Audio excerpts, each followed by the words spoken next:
Te ui te hingo e ka whamau ko i e poni. Pako kore atu ke ui te hingo e whamau, pake me aki kolunga kai paspasi mai ki nau tolu. Ari whareti whanua.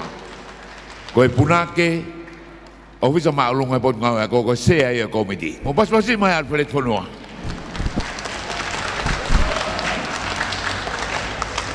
Ko e motonga patapure a tuita me i tonga rereka, ko e whai ako maulunga, i e pe ako maulunga nge, ai ako Tonga, ai ape ako a Tonga ni, pot ngau e ka Tonga ni.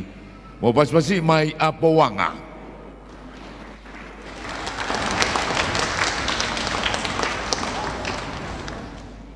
I ngai whi au hiko e uk tau kawa i he poni, mo tau mamata, mo tau whakau pe ko hai tene i kuna. Ko e tako tahai ni nai, Miss Tonga he tahiwa hiwa noa. Miss Tau Olunga he tahiwa hiwa noa. Pe Miss South Pacific Talent Quest he tahiwa hiwa noa. Kono tane ni tiko e Tau Olunga, tahai ka whamau he poni. Neo mai lomu te mohenga.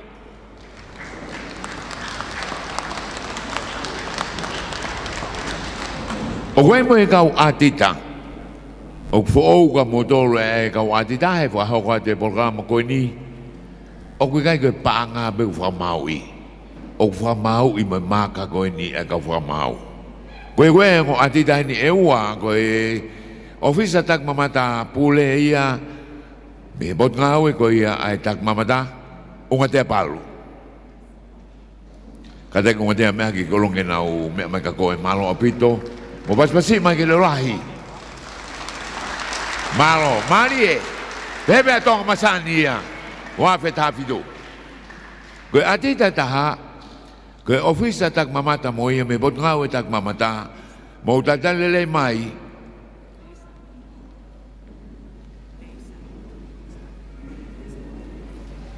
Teisa Tupouto'a.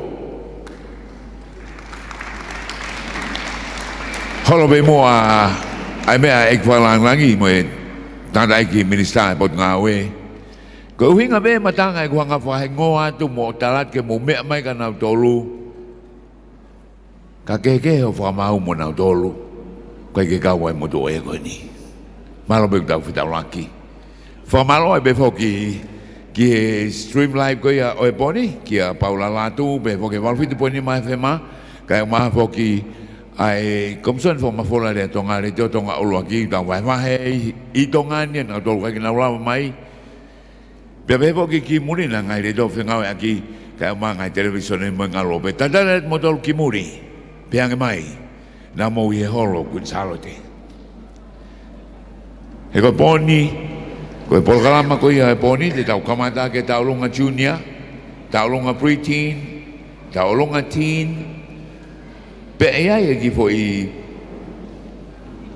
Frade ari makehe ai. Pata hoka tu lewa ke ngai group Floorshow. Koe hoko I koe tau programa koe I ki he poni. Tuloa tu pehe ko mau e tahine tau lungai o lunga. Koe ngai fe au hi pehe ni ko kore whakamore atu koe motua whai o ngongo ni bako pāhia he lau ngā koe ne tonu ke pehe, pa tonu ke pehe. Kau hanga tuku atu ka motolu e ngai tutu uni koe ia o whai aki koe ngā ue kau whakamau. Ai koe whakamau koe ni ki he taulunga, Miss Taulunga Junior, tau motoa I he waha a tau nima ki tau walu. Ko pau koe Tonga, pe konga Tonga. Foi taulunga pe e taha pe o toi loloanga mini te wha no whakatoa. I kai ke ngofua ha whakapare, tuanga whaing mari ki kau whakamau. Koe whakamatanga koe ki he teunga, moi toko taha taulunga, oua toi lahi hake fo irea e te au. Whakamata pule, pe kai tene wisia e kau whanonga.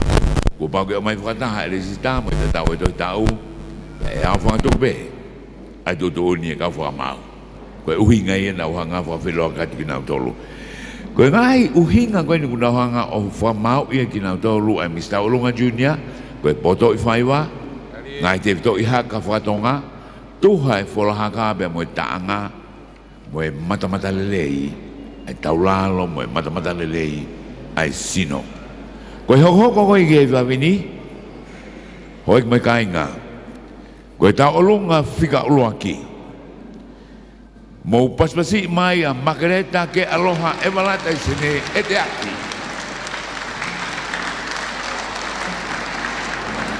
Tamoho weki o kumea kai atamu a ke ula vea tu ke kake i o ki i fine motu a koini. Ka ki fine motu a tu a ko makreta ke aloha e walata i sene e te aki. Koe kulere mai me mapa waea. Funga mohu e whaa. Ko hoku kake i. Koe ngatu uri ne ko ka ia me api ko tala noa te mo ea o e halatoa o umukisia. O whakasani uri ke uha a sinisini ai i aho katoanga ni. Pe tonge lo se he kie o e api ko uta ki homa. O tamani whakalamea a ke pulu. Ko hono sisi, ko e pulu e matawhanga ko e oiriku he taiala o e funga mohu e whaa. O tui whakalouhi i mo fisipe ia ke unoloto. Whakalangai. Ko hoku kahoa ko e alamea kafa. Me pito aki ai kie o e halaholo i pepe. Ko hoku tekteki, ko e mo fisifisi i tu aniwena i he niwa kai o e api ko tariki hapai. Ko kulolo tākai, ko e erito e lolo o e niwa siasi o e api teria na kapasia e hawhiri. Pasi mai kahine, he kuolongo e kakai. Whasa olunga, Latu ke fuku e tāmea koe kalapu mai re koula me he mapawaya. Whika ula ki e wheahui makareta ke aloha e walata sene e te aki.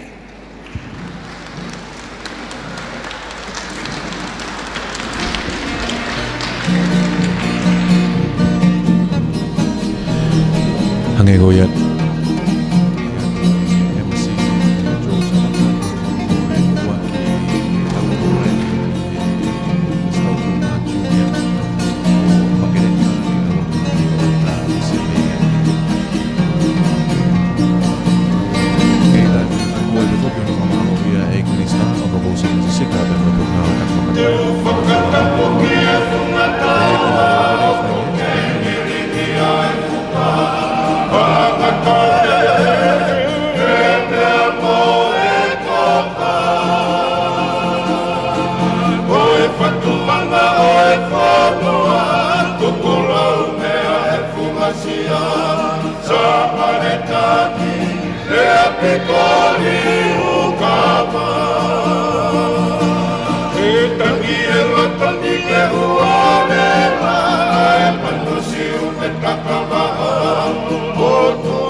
Mari taulunga. Fufu fe auhi I Mr. Olunga Junior, Margareta ke aloha e walata I sene e te aki. Toi anga pas kia I mune kau tamea. Pamalo atu. Whadonga I tau mawai lelei fa me holo ku salo te Tonga masani. Tai mbeheni e wige ku osi na e eua masani. Hoko mai e ta ulunga. Ofa alunga mauni oni he lotu kata. Koe e hoko mai, teu mai mo tania koka. I ono tua. O te piku whamalo ka motoro mola mai koe ki hene poni. Moko lelei. A holo whamana tu kun salo te. O koe ni mataha na tolu koe ia ku kau he whiau I hoi fua koe ia wikeni.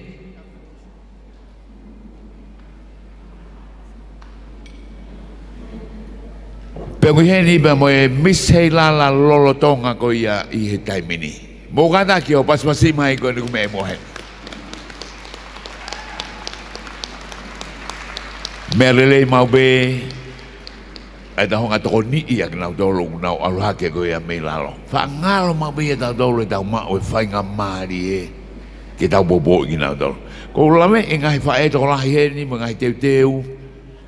Nau dolo nau ngai teu e kau tau lunga nau pou he tau kotoa me. Koe whakaamu ke osa te tau mo e tau o ku fo'ou ai hau koe ia ke tau hanga koe ke ai. O wata heni ai whakamalo ta honga moni. Kia kautaha koe ni, ngai kautaha kuna honga toko ni e ni. Whamalo ke Palu Aviation Engineering. Bege TCC, Tonga Communication Corporation. Whamalo foki ki Fiji Airways. MBF Beko Tonga. Mo pasmasi mai tahi ne whiahui whikawa. Ofa alunga maani oni lotu kata. Kai hoa te whakamalo mua ki ak nau tolu koe nau tokoni I ai poni Tonga Airports Limited, Toyota Tupouto'a Tonga Limited, National Reserve Bank of Tonga, Waste Authority Limited, Home Gas, Tonga Water Limited, OE Limited, Rico Tonga, Digicel, Moki Motolo Hono Kotoa. Whiauhi whikaua e poni, ofa alunga mauni oni he lotu kata, mauta e paspasi mai e taine taurunga. Malo apito. Koe ta uono e nio ofa, pakua koe ako te umamaloa I Nuku'alofa. Kau whatulo watu, tulou, pe ko kore ke hufanga tu e talaka kato o lotu pe mo fonua ka ata mo ke fia he u ke Heilala Tonga masani o e wa feta fitu ko ke fini mo tu kita ko ofa alunga ma ani oni lotu kata ko ta wono beni ko tonga ko te mama loa I Nuku'alofa ko ku kake I ko tori mai ia me ku ki api Tupouto'a anga. Pero fu akau pe ia e taha. Ne toe koe ia e hiri e whakai waha e tahi wa whāono. E funga mai lahi. Koku no o koe mai le lo momo e funga o ne tare. Moi pua e tori no fo. Koku pule oto. Ne uko fia me taulanga ko pulotu. Pe lanu he vai ko matahi waa. Koku vesa koe awa o kakala ia mi he fine ta alo waka mo api ko mata ki Tonga. Ko fasta olunga koe fatu taanga koe mai moa ta hine kuini o feina ko kunsalo te o ku iloa pe koe hiwa wha awaya. Mo pasasi mai figa ua ofa alunga ma oni helot kata.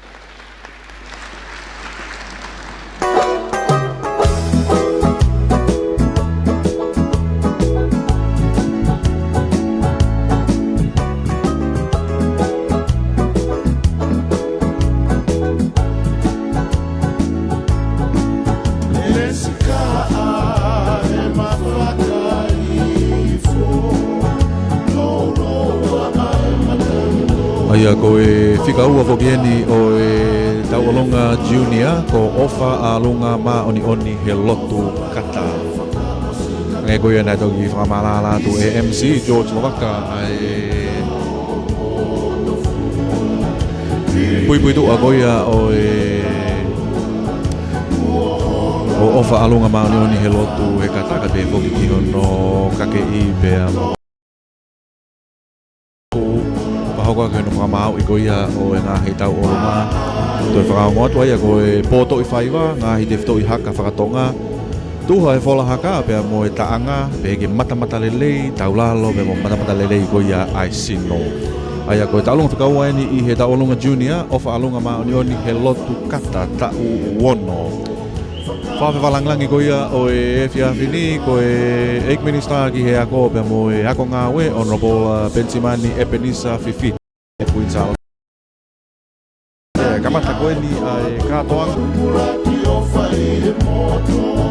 Ta whainga ta ape whainga fuku Te koe whilofa aki a kakau Whasi pēsi Latu I manono Te whangolua atu a apai tuku o kai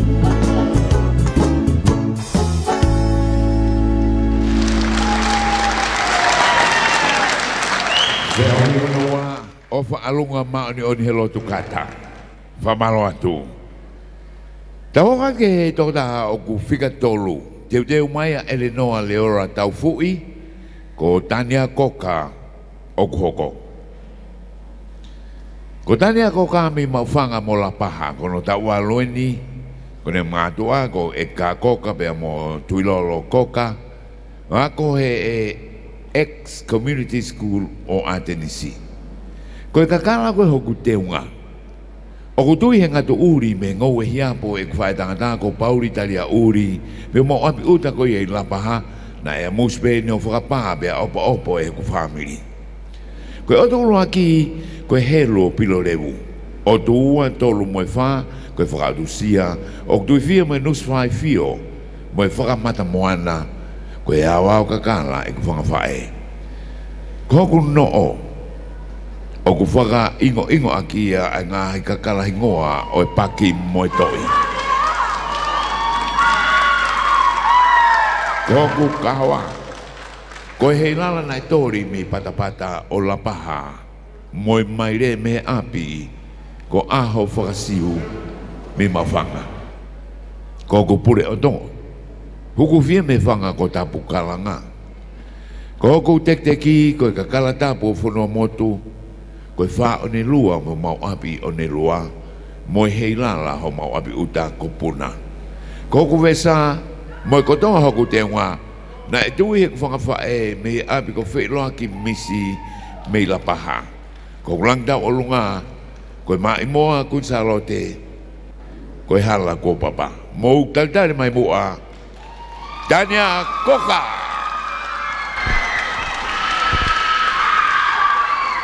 Whikatolu ini o e taualunga junior ai ko Tania Koka. Whamalo ia pe whoki a Eik Minister pia mo e potunga o e takmamata pe mo e whalau e wa Honorable Semisika pe ki he lelei finance na wa ko e tongani pia mo nusila na wanga lelei whapaanga ko ia mo na tongon whapaanga malawa ke whamafola to katoanga tonga masani o no ta fitu ke tau inasia I tongani pia pe he whoki a tek mo tolu mo mea mai pia me ngai tapa ke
fe ahui fika tolu tani a koka me mawhanga mo la paha. Te mai ai hoko, ai koe hoko mai koe i heni, ko sela lo tima ti Tupouto'a kata ke lo kanoa ere noa, taulunga ere noa ka koe. Pamora tu matanga, mo kata ke paspasi mai ere noa leora tau fui. Te utulo umai muni malu kapa e taua, uisa, ai fuifui lupe toa ko hangai toke lau umai toltolo mafua, i e futu au huni o whatapuna. Kai ata ke whina Motu'apuaka ni ke uhufanga e wiringia e fuka, koe whatai peia hoku loto i Tonga. Kai ata ke whakalawalawe atu ke hoku teunga tau olunga. Ko ere noa leora tau fui au, ko wako e lau toi pureanga a Nuku'alofa. Ko tek ki koe ala mea na e tui o teke ake maui atalanga ai langi he api ko tofoa i he tua o koloa. Ko hoku kahoa, ko e pito i ngā lau Heilala, na e tui he kukui me he api ko mala e tori ko e awhioanga o e tui tonga me i haa fluhao. Ko te unga tau olunga, ko e ngatu urina ngauhia me otu whangawalu mo e api ko tari malama i he ana o hikureo. Ne mau meai ai fo ilea ko e vaiola. Nai anga e kou whangawhae o laloni pe nau tui whamatamoana o ku te unga aki ai whalahola me funga pausini me kolo whahina whako fie me a vai kore rea pe ki he lolo ahalai walu me whatawhata mawhana.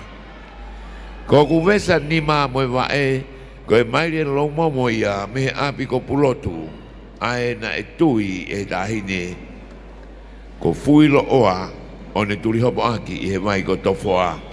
Pe toa e fo irea a maui atalanga ko haa furuhao ko koloa pe ia ka kotoki ngawe aki ki wawa kotoa. Ko whasta olunga, ko e mai moa ia ai la ko unga whanua kutsalo te Tupouto'a ko e leiola. Moni betala au ki fuwha ko fie mea he kai teu te lau na whai pe au toki tua pe au tō atu. Tuku peke o atu ha ku salute wisa mo aku tatau ke whato i tapu. Seuke, lewa malanga kau tatau atu. Paspasi mai Elenoa Leora Tafui.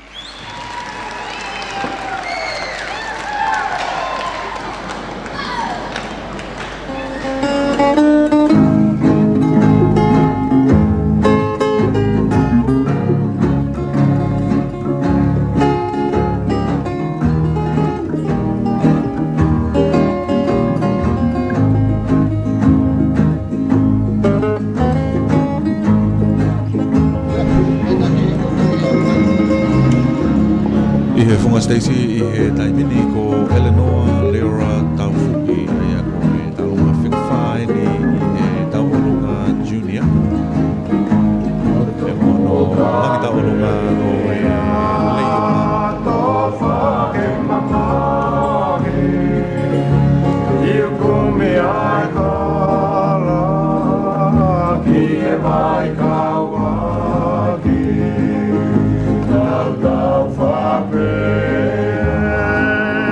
Lawe ai ka manaki I ke mau nganoa Whai e te huiaki Si anta sei si ale E kosi e kupele E mukai a moinu Do e kua whamamae Mata mai ni A kuota e meite E leio lama E no kukeite E ui ke mama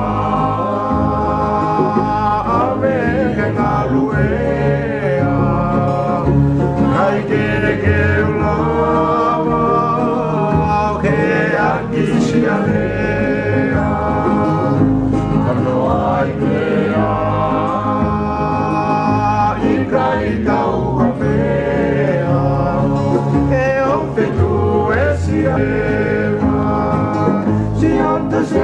sisiale e così e cupere mukaia moimoi to e kuofa mai adamai ni akuota e meite e leiola ma no kukeife mai fia siatori Eluteni e mausa ilo e o famoli si onto se sisiale e così e cupere mugai e mo to e kuofa mai adamai ni ya kuota e meite e leio lama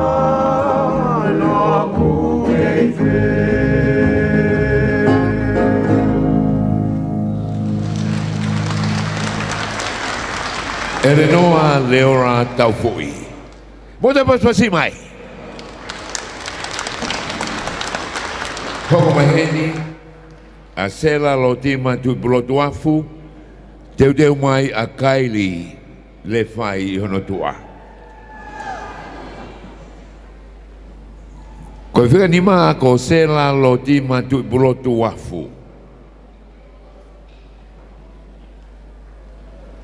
O kui hene ki kau mahe poni mo ne kau tāmea.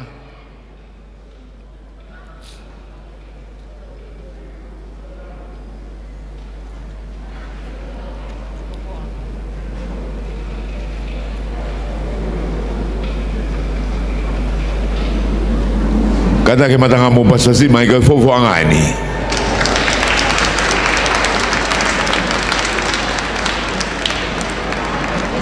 Ka mau tatari mai a sela lo tima Tupouto'a. Kono tawa lueni. Me kolofo o motone kmare. Kono te unga tau alunga.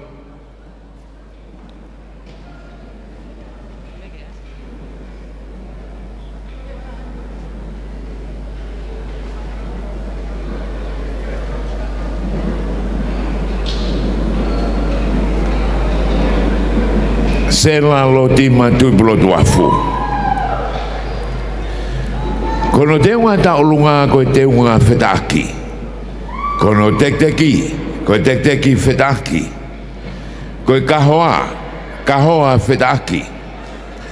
Kono sisi fetaki. Kono vesa fetaki hano ni ma mono vai. Kono wala fetaki. Ko te unga koe ni na ngaho i kotoa ia me hia po. Mo paspasi mai sela loti ma Tupouto'a. Mo e fofoa.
mo merito o le whangai ku pēr mo ata ko matu pēr mo mana ki whangai ko tu mo ne ata ko katoa o mana o sa ki e fua me tala pēr tala ki e fua fo mana me ngā mai he tau au kakala e whakahae le pēr tau ala koe whai mani ko munga hoa tanu mei tua te ni to'o ka puiro e tonga ni mātua te whai te lau e kumoa i tō wha e tatala e te kutula mi wata si a mi kota munga tata tau kusu atu tata e ke tau mei hata e whai ola kalata e kua ke muofa ki e tua i kutonga e koi whanalonga moa e patala i mulutona e teki oha sola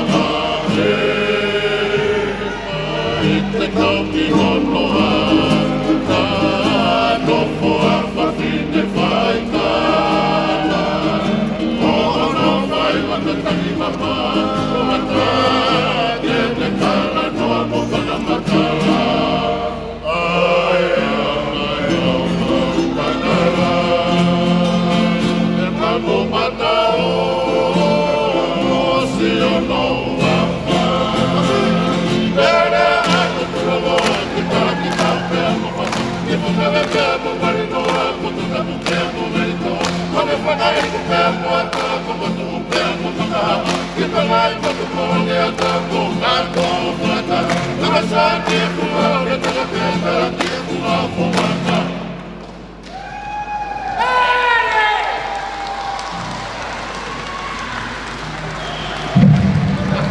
Feahui whigani mai a ke whawhini sela lo tima Tupouto'a fu. Mouto e paspasi mai, whamamone matanga.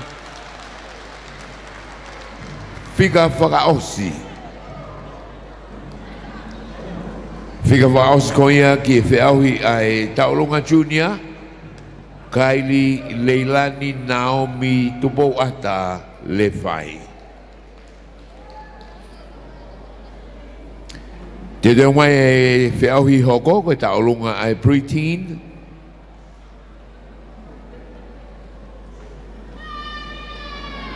Taurunga whaosi eni.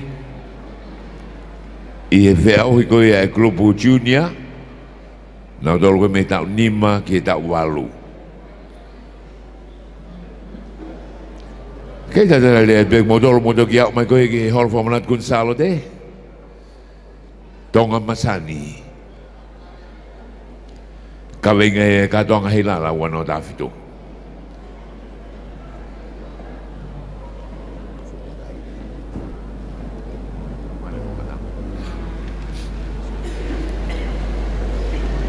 Taurunga whaosi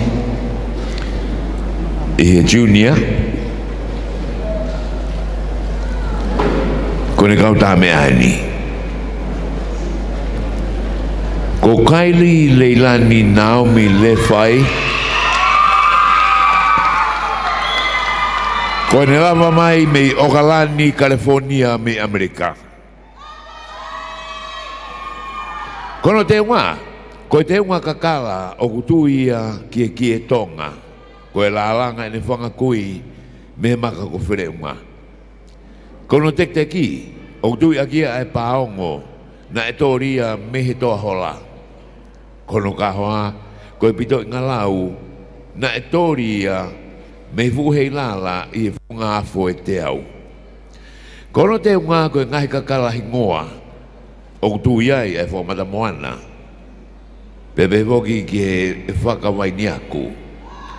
Fulngana akia ai helo pilo levu, pe ko e te uia e ne whangawha e me whunga afo e te au. Kono sisi, ko e tolo talo pelu whakamate ia, pe kono whungani, ko e helo pilo levu, ko e tui whakalaulau no pe ia, a ene kui, me he ikare, me San Mateo i Amerika. Kono pure ato ko e ukufia me vai ko moa. Mo paspasi mai me Okalani, California me Amerika. Leilani, ko Kaili Leilani Naomi Lefai.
Whiahui whika ono i he taulunga junior.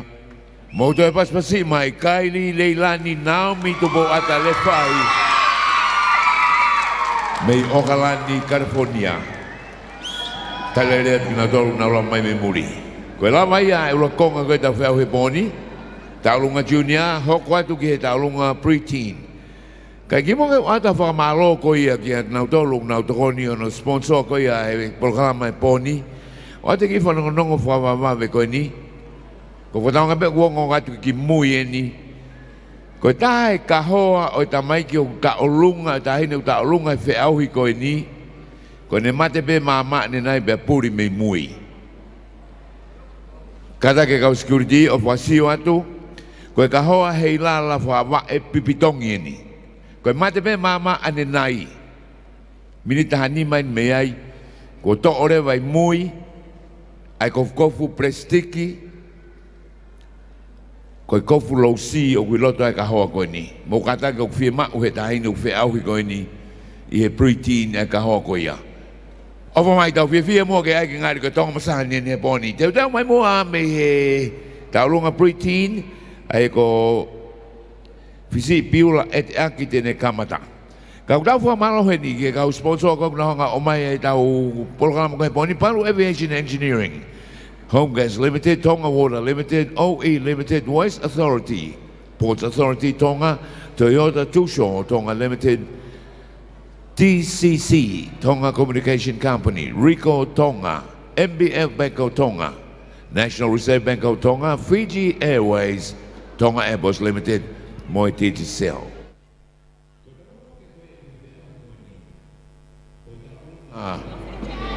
Ai preteen ko tau Motu'apuaka i waha ko ia o tau hiwa ke tau tahaua. Ko bau ko Tonga pe ko Tonga, tau lunga, tau be ngai tutun ko ne o atu ko ia ane nai.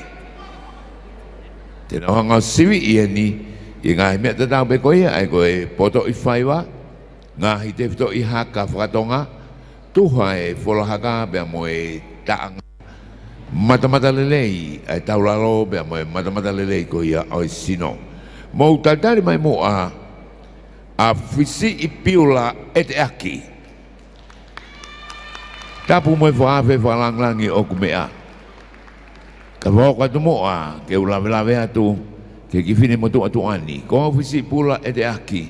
Ko kusele mai me maka hoko malu haafewa mo unga one haapai. Loto kai ano funga whawa ka kou fukotua i funga mohu e whae mapua vaya. Koku kake i, ko si yo koko e nā, ai whanga whae me mapa vaya, o arupe ia ke uno sangone, koku wala whaiwa ke Foto'aki i ha ahau kātoanga. O kuno aki ai whalawala pulu mei, he niu, o ke mate fui ai tuariku houma, ka e fungani, he tā kawha ai whanga whae me api ko toloa. Pea fungani a ke tofe, ne ukufia me o tu kinikina, laloni aki, ai sisi kafa, ko ta omala ki ha ofanga peheni. Koku kahoa, ko pule ia ne lalanga o tui ki ai, ang ki ngatu uri, pa ku tek teki, ko tui whakala mea, he pulu be fungani ake tofe me api ko whakapare me funga whawa be moku vesa be atakai he lolo potea ne lote ia he pako oi whanga i umu be mo ai veni ko hingano oi tuariko teki mai tahine kuololongo katoanga whaista olunga puno ki hifo we tamea kalapu mai lokola. Mo pas pasi mai fisipula e te aki.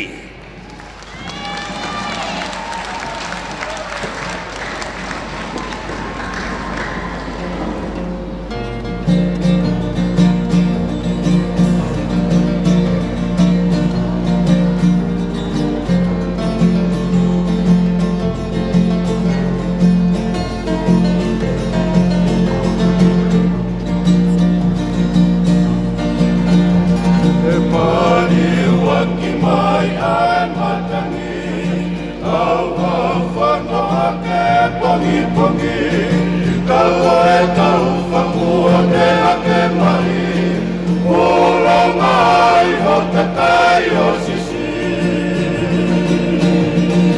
Aho pani lolo koe kawa te koko Ki api fo te kuanga poto Ko tai mana ko e whakalolo Kai ma fo e ki kare mario Okua atau talo ke whakaoko Amata kilo ai wheko oko Koko kau na kame i e roto Asi o tanga whako e rosario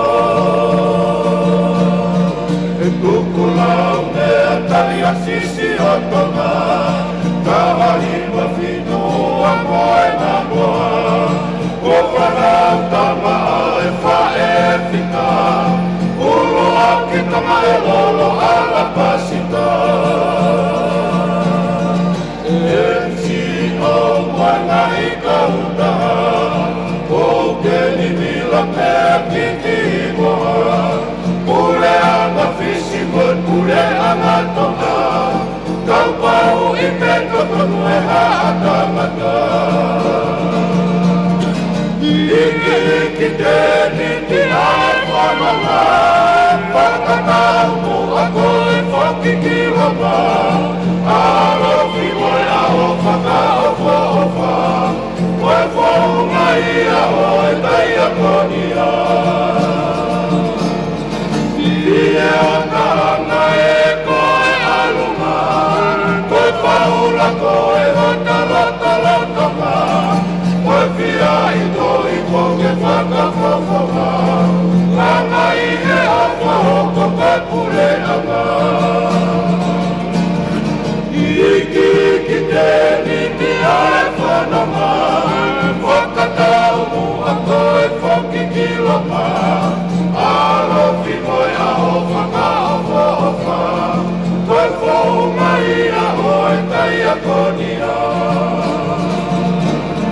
Ie o tahanga e koe alunga Koe whaula koe o talotalotonga Koe whia i noi konge whakawhawhanga Langa i e awha hoko koe pureanga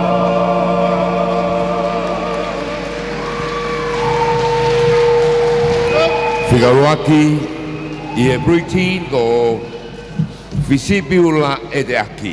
Mōtai paspasi mai Moimoi lo koula. Hoko mai a tap ki te hikure o i halaka kala hausi. Teo mai hono tua. Ani lista nia lea e ngā lu hake ai. Tulou moha punake. Moha whaiva. Kai ata mau ku whine motoani ke ulawelawe atu ke oku kake i he pōni. Ko te unga ta olunga, ko te unga kakala, ko e awao kakala e ku kui me ku whanga whae me he kakala o e hala umusi. Petu ia e kau e whine me hala tuktonga. Io ai nusi palataha, whaka otusia, whakaloto mua, pe mo helo pilo levu pe tamani aki ai mai lo momo me api ko nahau ko toia e kukui pe tu ia ki ngatu uri io i hoku tekteki ki hoku wae ko kakala ko toa peia ko ku pule atona ku fia e ku fanga fa etanga me taulanga po telefusi Whatawata mawhana, lolo halai malu, pe ko lolo tākai, ko lolo tuituu, nai ngauhia e kukui, me taulanga nā whanua, whunga ohonua ewa. Ko kuhingoa ko tapu ki te hikure o i halaka kala hausia, ko tauhi vai ni, me ohonua ewa. Whale mai, wawau, hala umsi me mawhanga, ko kwhasta olunga, Neu novo bei he aloi talau. Whawhawanga ea tu, ai Miss Preteen tau olunga, wanoa tāwhitu, eua masani, wanoa tāwhitu. Mari ewa, pasmasai mai!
Veahui whigaua I e taolunga Preteen, tapu ki tea higule o I halakakala hausia.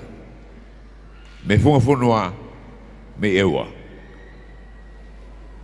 Moto e paspasi mai, whigaua ia. Hoko mai, a anlistania lea e ngalu hake ai.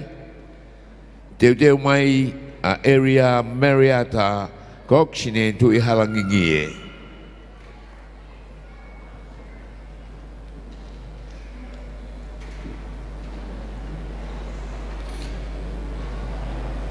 Whatonga me ko mao atu e kahoa koe ne Motu'apuaka ane nai o ku kau e tahi ni koe kono kahoa ku puria. Ka mau paspasi mai ai whiahui koe o ku hoko. Anlistania lea ai ngalu hake ai.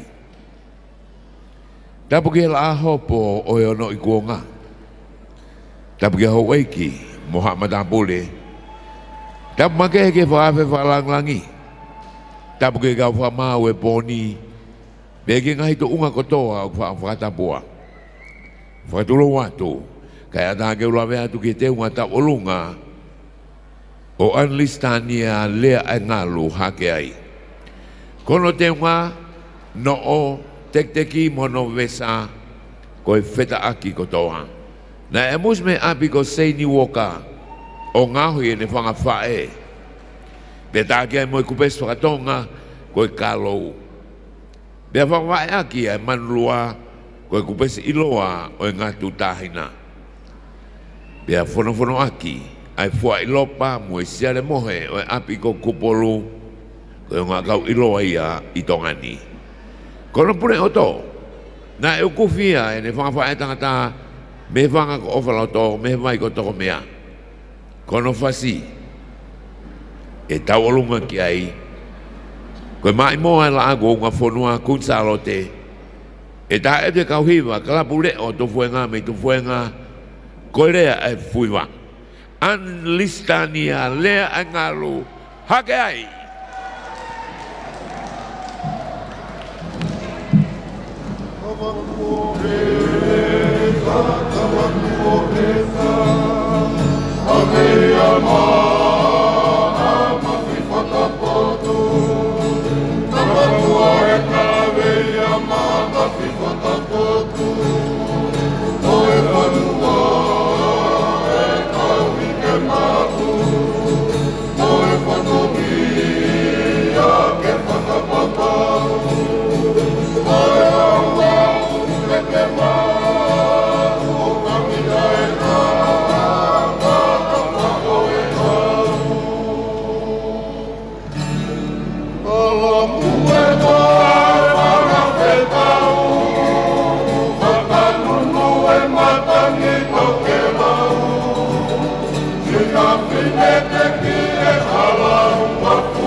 Te ahui whika tolu ki he poni I he preteen, ani listania lea ai ngā hake ai. Mo te pas pasi mai mo ne kauta mea.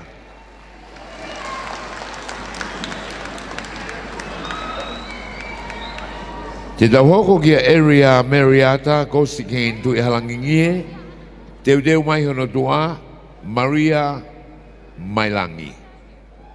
Hoko mai ai a Mahina Tangulu, le polo hausia mo Sustina Langi.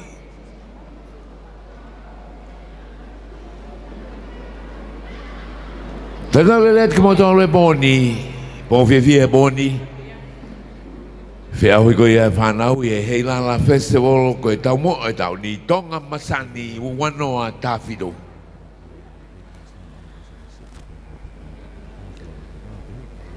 Ko e whika whae ni e tau fia auhi ai Miss Pretty. Tunu me aho mono uhinga. Kai a ko e whainga mari ke whaiha whalawelawe. Miss Motu'apuaka, USA.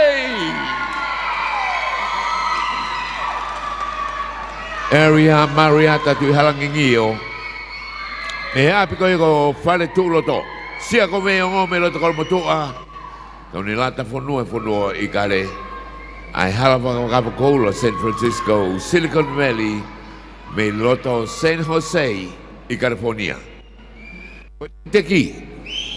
Ko he lo pilo levu pe funanga aki ai kakala iloa. Ko pure oto. Ko kolonia anu me visina o ni o top tapu. Bagi motu sisi mo masani kokoto. Iloa he lotu me foi one me hapai. Ko kahoa. Ko kakala hingoa. Ko tuitu Heilala fama e piptongi. He neongo ene eiki kautua. Ka ko ahoeni e oso pea tawa a pangai. Pe koe teke langini, he kai ke ngatai. Ko si tui be ku whakawhae, me whalawata, mai funga krea maka. Ko ku kake I tau olunga. Koe ngatu uri, koe ko kaanga ngahi awhinima, au nau whaolunga au he kariloa. Me he api ko tukinga pahu, mo tui tau, me loto kolo Motu'apuaka. Ko tui ke ai ngai kakala hingoa, ko e awa o kakala me mai sansari mo sopo tawa ahau. Si anga o si I mo kihi, ai ilo kita, mo manu mai. Oi seuke, waku hoe. Ko fine na kakala mo foto a fine maa, mo ngahi mai tala o tala o sia. Ka kua wafe hakebe, I kapa whakaua, ko ia ku wheunga. Ko e koa mui mai o ku whai ai e ku whiewhe fine. Ko ku sisi ko sis kakala. Vesa ni mama e wae ko e tui beia ku whankui me whonu moa. Ko e whau e puna ke iloa ko sofere kakala. Ko e whasi e whai ai e tau lunga e poni. Haue o tumotu. Kau tā mea mo paspasi mai. Me mo e whewhine kalapwane loa me la paha. Whakataha, te mo Miss Motu'apuaka, USA. Ihe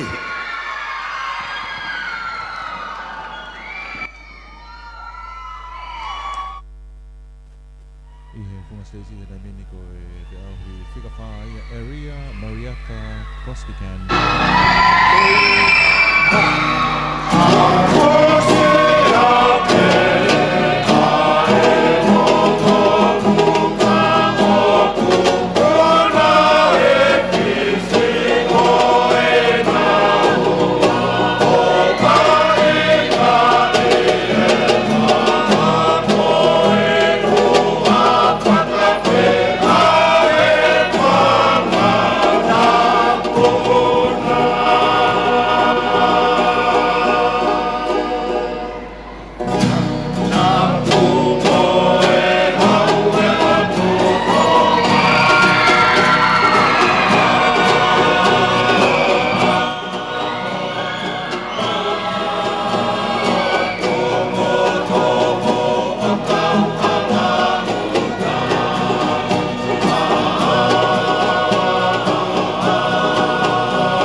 sani uke Heilala o e ta'u ano ta'afitu.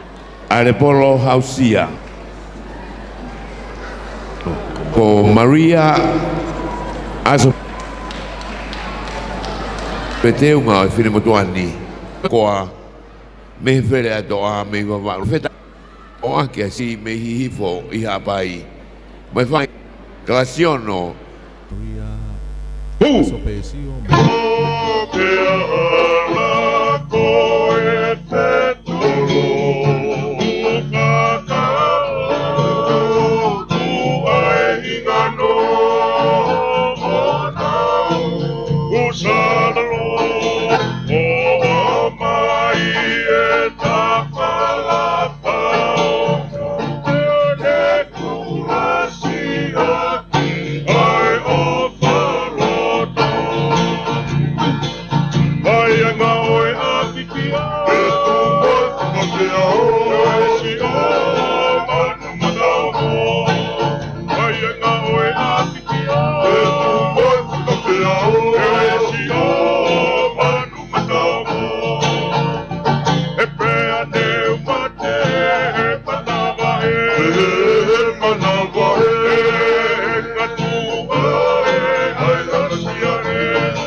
Maria aso besio Monica Mailang. Mo dai pas pasimai dai ni koya.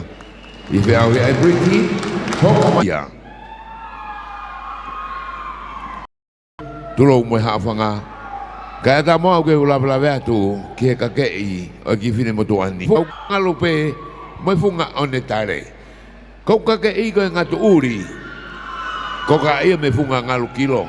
Tu ia kakala fo outsia me to ko po malu. Kono tek-teki ko Heilala na toria me funga hatoa. Kono sisi kakala ko fo outsia funga ni ake langa kari na tori be tu ia. Me fa o fanga ko holo mono fatai melo. Kono ka hawa ko pito ngalau. Tu ia me hakanga o lotu. Kono vesa ni mamo vae whakamomoa ke wafu ko whakamerino. Kono langi o mo matakayongo pengalolo. Ke whasta olunga ia, koe otu mātanga, o e funga ngalu kilo. Hiwa e beia, e kwanga whae tangata, me kalapu, funga ngalu kilo. Mau pas pasi mai, le polo hausia.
Mehe ngalu kilo Latu Fitu Talo donga lele fuga ini program bagi tau tahawa Tulo Hato u hapai Koe wheta aki koe tō tutu e kukui tangata me kolo tau ko hure Pea tā mongahi e kukui whewhine me ngai whae me lauto kai ano. Ko kahoa, ko Heilala whawa e pipitongi. Nai tori me fu Heilala, ko tapu ngata tā, me hikolo tau ko hure. Pea ko kupure o tō, nai ukufia me vai ko tāpinga. Ko e lolo tā kai, ko e lolo potea, ne lote he kukui, ko kuwhasta olunga. Ko tā haia, o ngahi mai moa, ai la ko unga fonua ko Heilala tangtangi i roto palasi mahina tangulu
Malo ko dahil ko mahina hino te shima ina fualu tangolo.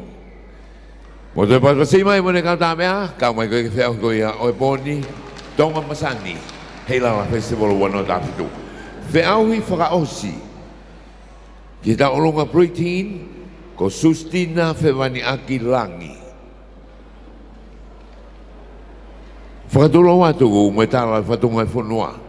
Pe ko whapa ke whafe whalangai ke kātonga. Au whak mo e tala ka uhuwhangai ke whaiata whakalawelawe ke kakeita olonga whine motoani. Ko au sustina fe wani aki langi chunia me kolonga, whātomu, niutoua, tukulalo, houma, wawau, ko ka uho fulo eni. Ko lotonga ko he GPS kolonga. Ko te wa kakala, ke whama eite, mo whama mani aki, ke tuha mo katoanga. Ko ku tekteki ko e nusi Heilala. Tori mei loto poha. Ko e whakalau noa, ku whanga mehitanga. Ko ku pune o to, ukuf mai me funga lau lea. Ko e whakalau noa ia, ku whae tangata. Hala tangkina na malata. Vai tu lilo, whakalongo ki kafa. Udolo maa, toko mua ki ata. Pe o mai hango fua, ke whakama ite ake, langi ta olunga, ata kolo Tupouto'a. Ko langi ta olunga, ko e tafe tau, ko e whauia, a se misi Tonga. Mau pas masik mai, sustina femani aki langi junior.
Lalanga me mo unga e talite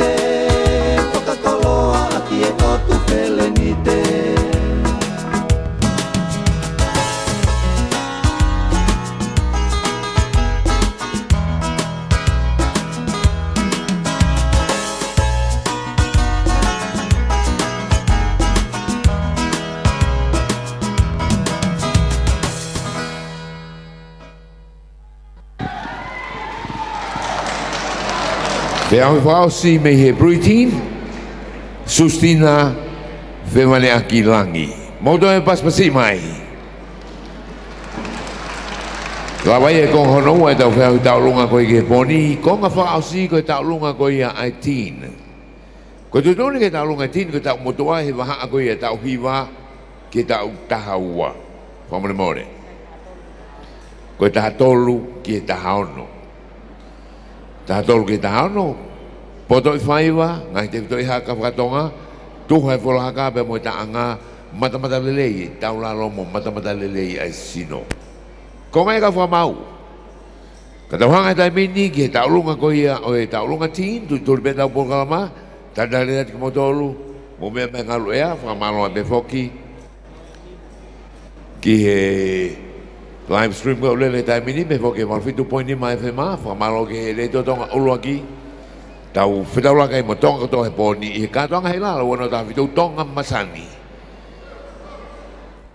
Nina Celesti ho'olana kaufusi.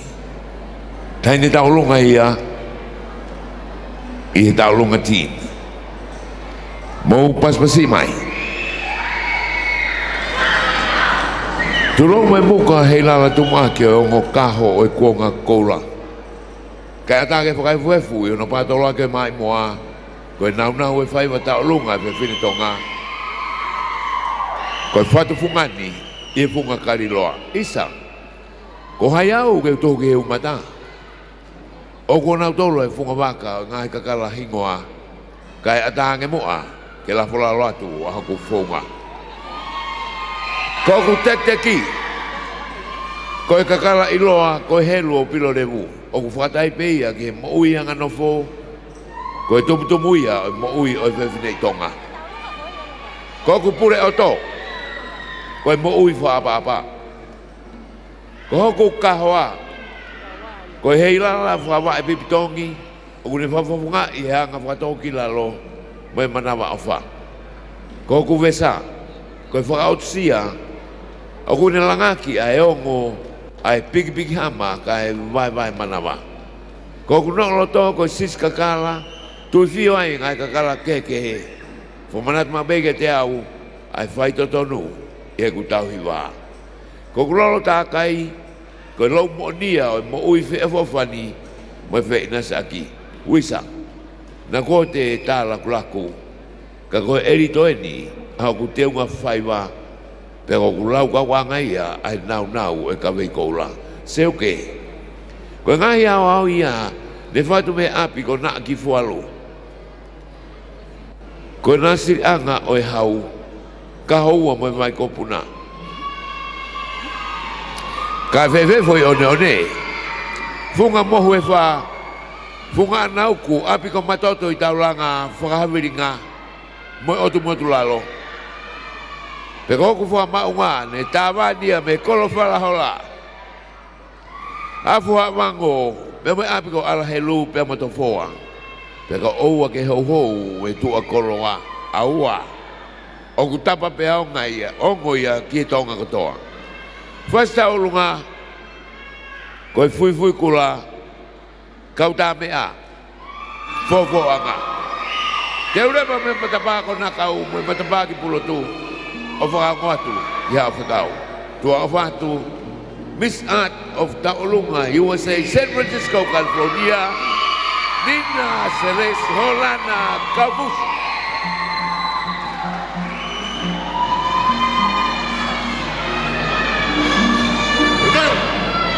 Cool.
Nina Celesti Heilala Kaufusi.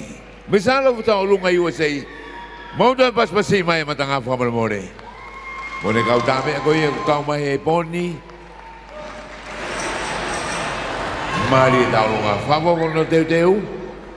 Hoek makai nga ko tau programa ko yung hoko ka tu poni. Te tau hoko lewa matui fio moi mako. Ai ko tau lunga to lahi, mamaloa side school, teu mai, kere maka youth, Takuilau college, mai sio ata youth pe Motu'apuaka. Teu mai ko ko ya, ka ma fa malo be foke ngai ka ta ko palu aviation engineering.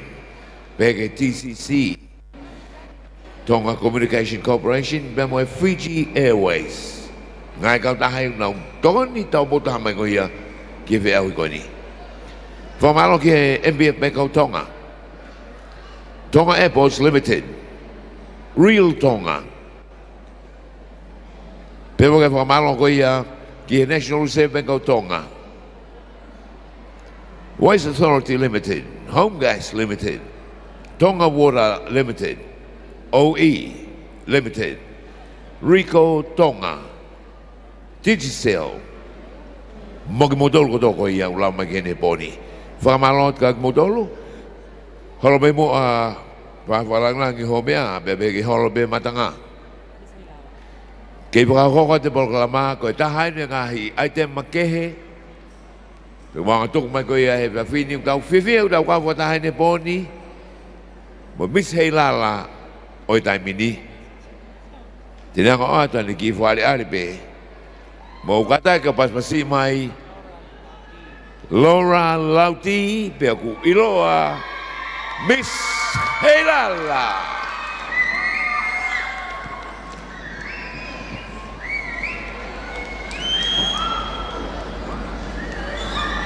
Kita dale lebih modal do yang mai kene boni. Modal pas pasi mai Laura Lauti.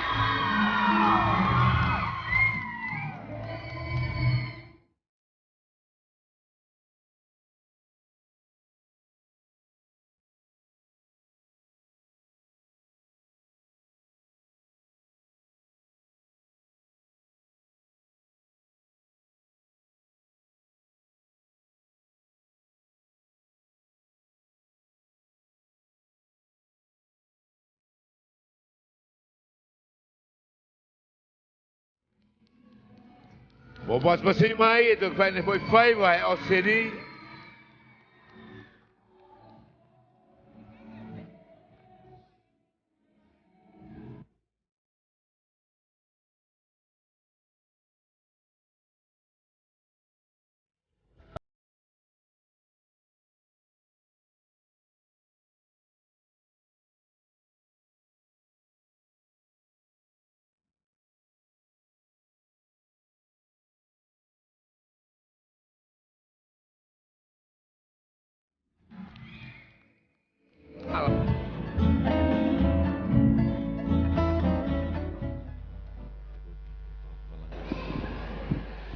Ho kapeda programa, pamanata ng ay programa ko yung kuhawa ko may mumaya mabagi ulungan kini wa ay programa kaya pongpongi.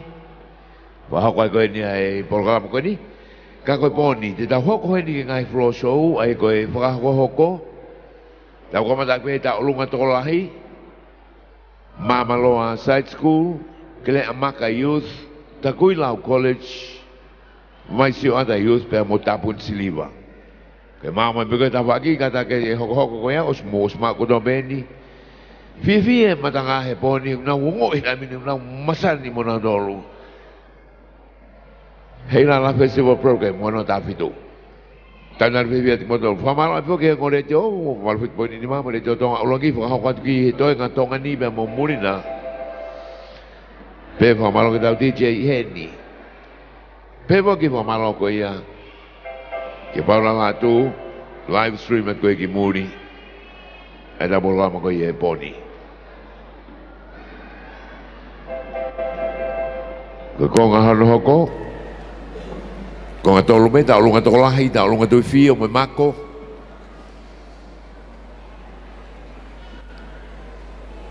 Peo ne lama pe koe au te tau ai te me tapa fuak pare lewa.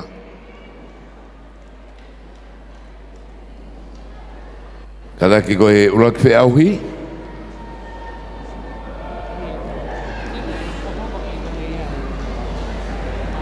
Mamaloa Side School, mau pas pasi mai.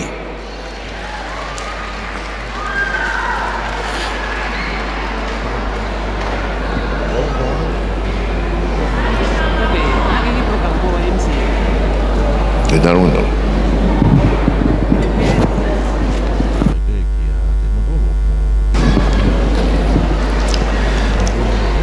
Ke Mamaloa Side School, o whakakawenga bea no taanga e nau taurunga tolahai na awhiri ha motaha ke whae ki ai hahau. Koe langlangi ia o haawhawhine. Ka koe hoko na manama koe whatu pai koula, koe alo to petahane whatupu, koe amana ki anga, koe kau katau ki mala, ka koe, te moa. Koe pore ia mai to uwhine mui o Tonga, ke lalaka he hao a mo ui whatoi tapu na awhiri ha motaha ke whae ki ai hahau. Mi group 5 ai Mamaloa Side School.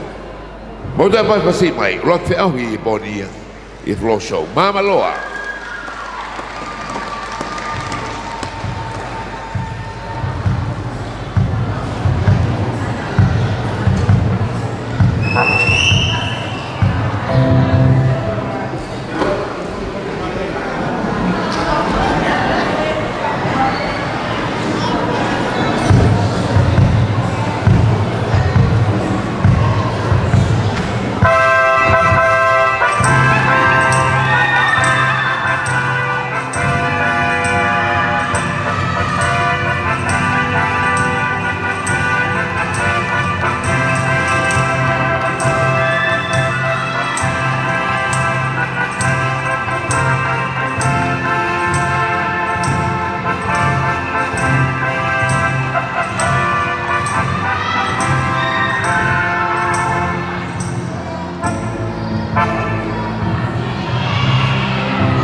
Hallelujah.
Tolak whai waia i taulunga tola hei Mamaloa Science School. Moi toi paspasi mai mua.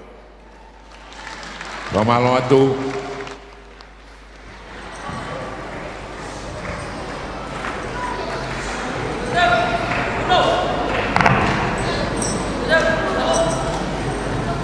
Mamaloa Science School ia. Malo tai ni. Deu mai ai kere amaka youth. Tau tupu ai kere amaka.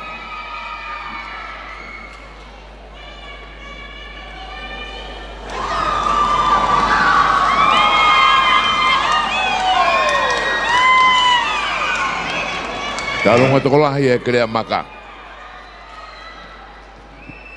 Konau te unga o kuia koe te unga whakalala. Ana tā ia me maka te whito taha ko ia konau pure o tō. Na e kufia me mai sio ata. Konau tek te ki ne ngauhia me maka mareanga. Konau lolo tākai me mai utuku.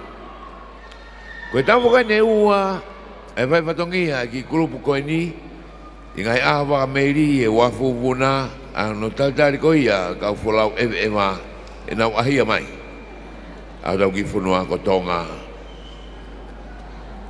Malo apito ai, tautari koe nuk mo whahoko mai, ka koe kau whaiwa ni, koe krea maka, coconut performers, koe whasta ulunga, koe toke lau.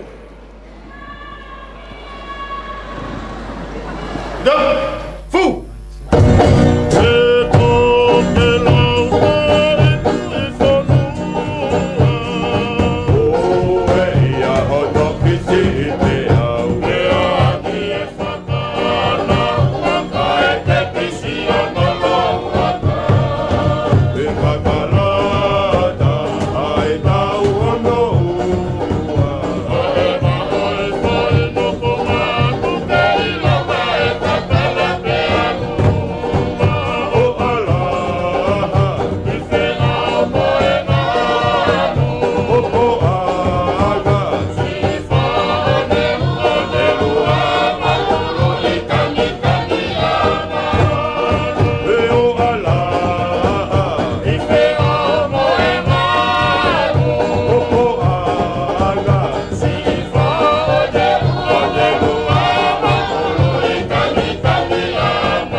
Kile makayus, na kau magoy ko e whiau hi hono ia, o whiau ko ia o e whiawhini. Tonga masani ka venga ko e uike Heilala, piko Heilala Festival wano tafitu. Moimoi mai hona tua Takuilau College. Mau pas-pasi mai College Takuilau.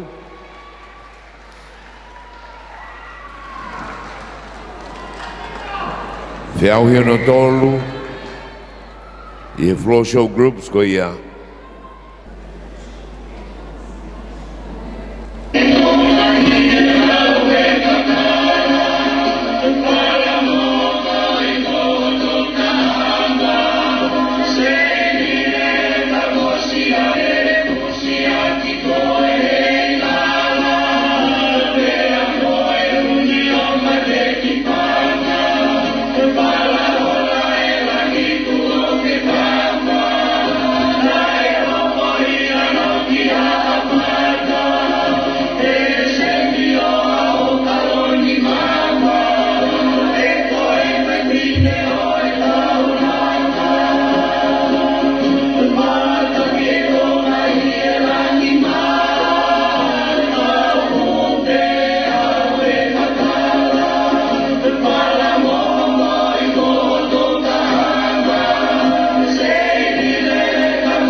Feauhi hono tolu. Korista kui lau mo te paspasi mai. Kawa kita feauhi koia ui Heilala. Oi wanoa tawhituia. Toi pe feauhi ua. Mai sio ata youtheni.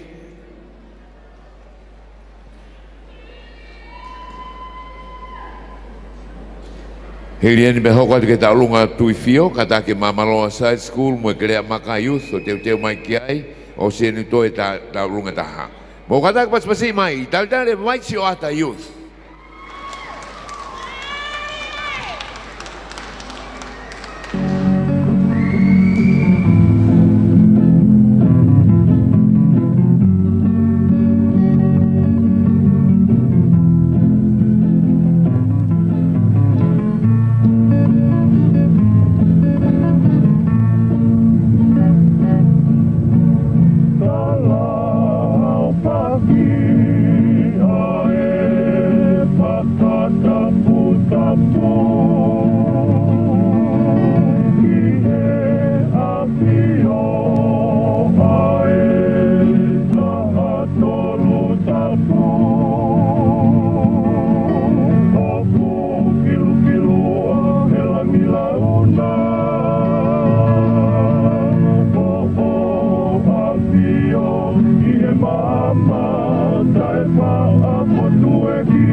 Mari. Tamai kia me mai sio ata youth. Modan pas pasima e matanga. Tau whaiwa tola hi whaosi. Mautadar mai. Tapon siliva.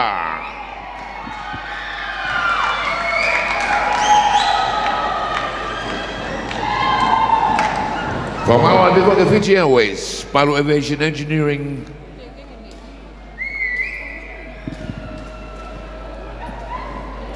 Memo TCC. Ei whamalo i ai befoki ai ek minister o na posa mi sika pe mo pot nga tak mamata flow e va be ki le finance a wa ko i Tonga pe no sila na wa le go ya ton fa ba pe fama fola to ai Heilala wa no ta fitu Tonga masani. Pas masih mai Tapon Siliva.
Maria beto.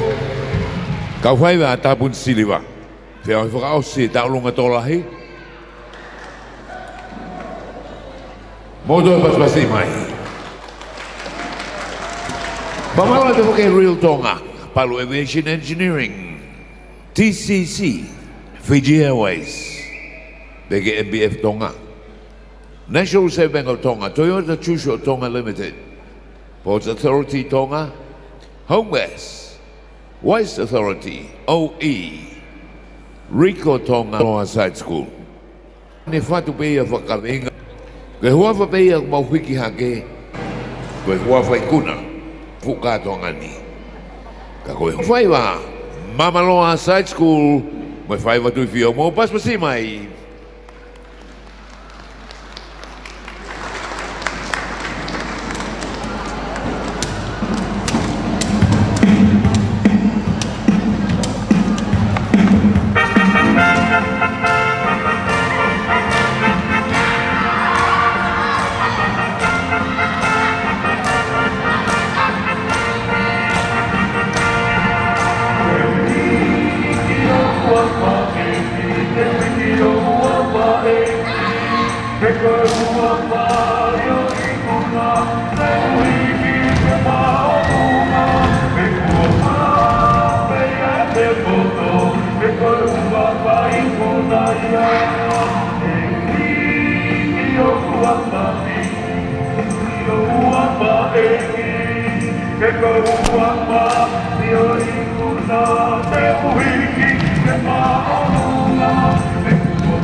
Side School.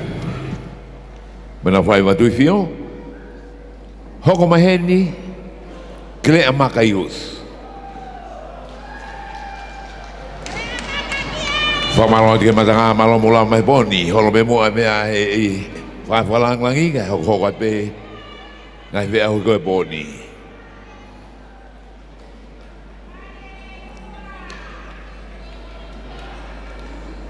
Palu Aviation Engineering, TCC, Fiji Airways, Real Tonga, whamaro te kau mai. Popo i Heilala Festival wano Davido, Tonga Masani.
Na mo to me fogi ki kre magayus mo pas pasimai koris takuilau.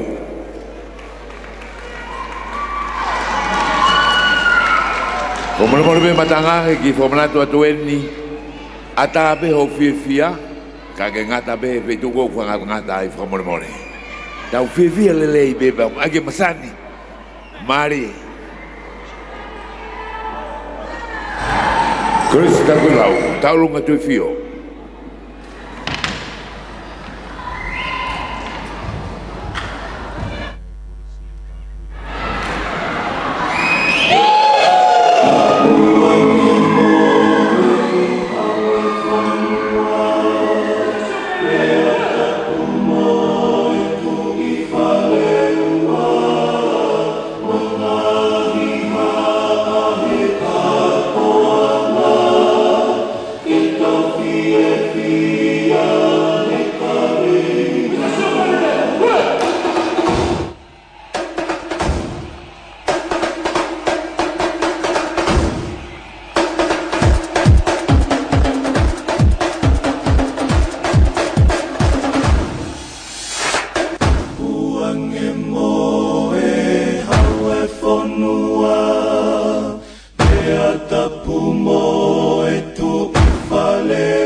Tolo sa kui lau, whea hui hana tolu.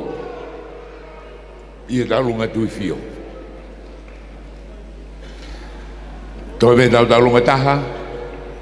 Ia taulunga tui fio, koe mai so ata ia. Ta hoho atu me.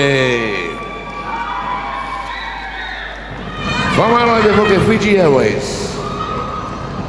Me poke ke TCC, the Carry Company. Paula Aviation Engineering. Moi Real Tonga.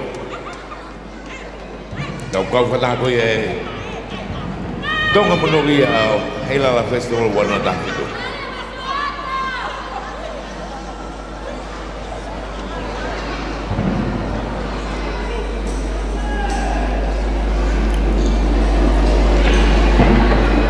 Todo pe mai se ota. Fica fa, dá longa tu fio.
Mamataki whare lalanga tōkanga e moni mamea Tale niki moe hiwa kai ia ai kerea maka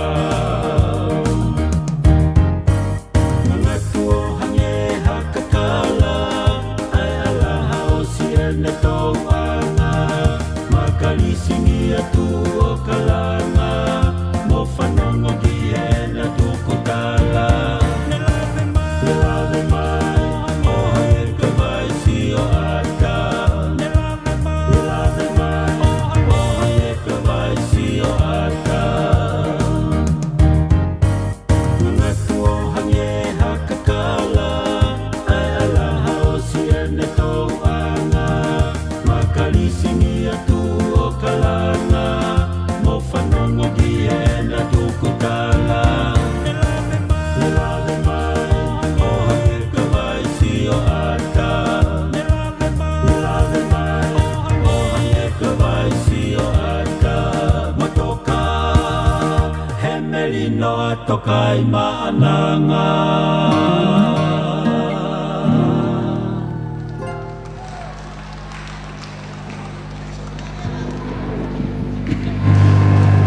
Muka spasi mai. Peau hi fica faia e ta longa tu fio vai sio ataius. Halo bebe ai vafe falanglangi. Bege matanga. Mo modolo to ku heni he poni mo na dol me mai he ngalo ea. To e kulupu e taha isa. Ai faiva e taha me ka faiva koni. Pia kakato ai poni. Kato ang Heilala uno ta fitu Tonga masani. Ai te tau hoko he ni ki he mako. Whanawa ko me mamaloa side school nau tak mai. Ko i taanga ko he mako a side school o whakawenga pe ia o pehe ko hiki tangata o hau i langina. Ko i anau meri e ia o tau whahinga i he aikakano o toa i si suklaisi. Ko ne hiki hake ai a he mea efu mo waiwai ange whau ke lau mo ui e tangata tunga he ofa mawhai tau lalo ai o toa. Iyo, wo hiki tangata o hau i langina. Iyo no hakai e group 5 Mamaloa Side School.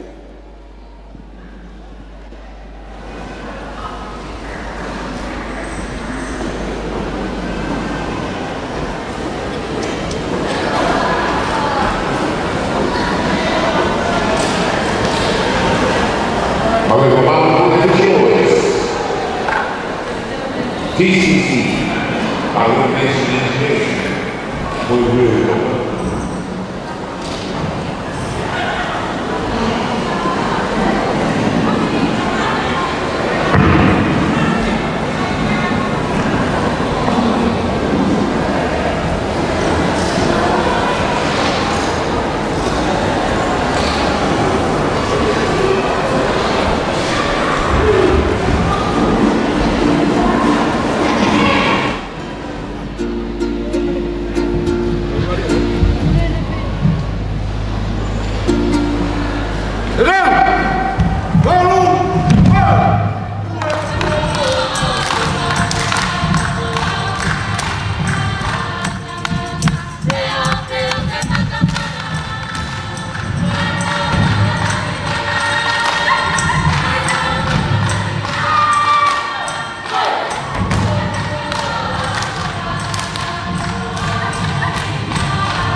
Whanawakoia mei Mamaloa Side School.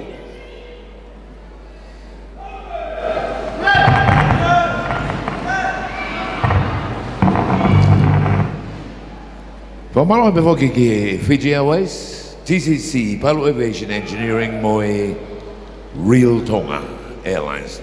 Mo kada kau taldar mai, kere amaka youth. Buena mako. E fai wakai kau tamako ni.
Kere mga youth, hoko maheni ko Takuilau College, College Takuilau, kata-kata ki hoek makainga, mo kata ko ki fatonga yange, kapau ko whakauri ko e veni ko e laiseni ko e el taha hiwa walu tolunoa.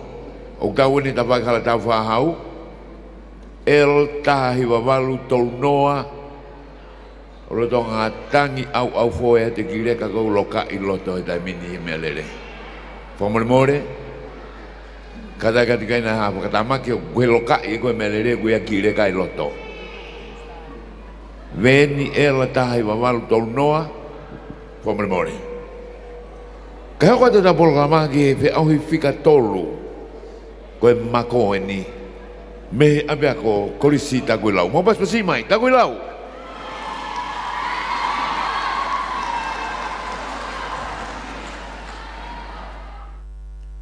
Tudeu, to, teu tali fekahu,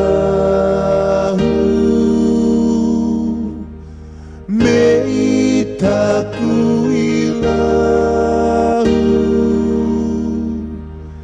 ke langa hake a e fonua, ke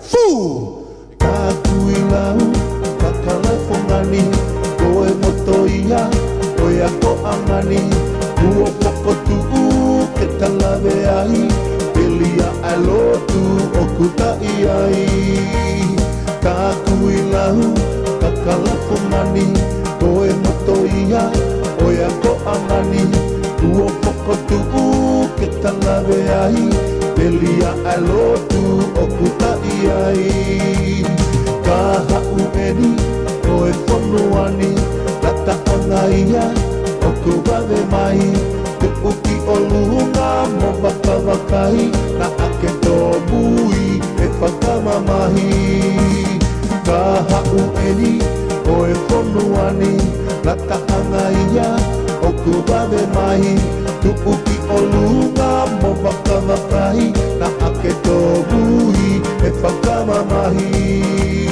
Lele ilahi ki he atamai Ahono whalei mohono tataki Tu o ngatau mo e kuongani Kore kore anga te tanofo aki Lele ilahi ki he atamai Ahono whalei mohono tataki Tu o ngatau mo e kuongani Kore kore anga te tanofo aki Ai matua tu ulaka Laga kitaha ki he kuonga Monu ia ko ki taua Ko tonu lewa ke whakahonga Ai matua tu ulaka Laga kitaha ki he kuonga Monu ia ko ki taua Ko tonu lewa ke whakahonga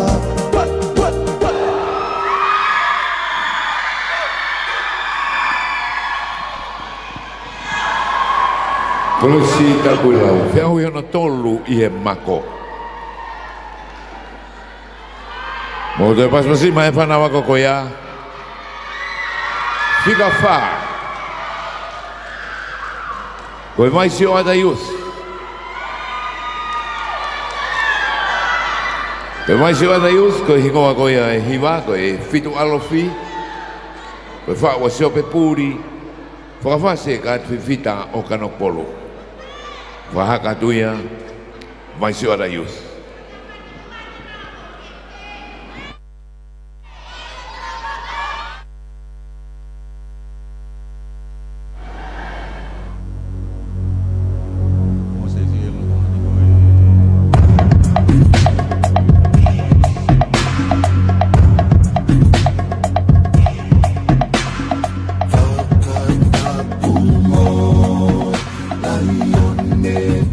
Mo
Vai sio ataia, vai wahanofa I he mako.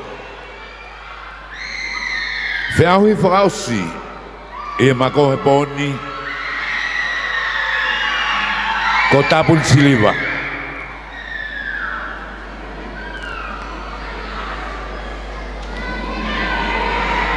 Pamaloia before ke Fiji Airways, TCC, the Caring Company. Paula Aviation Engineering. They make a real Tonga.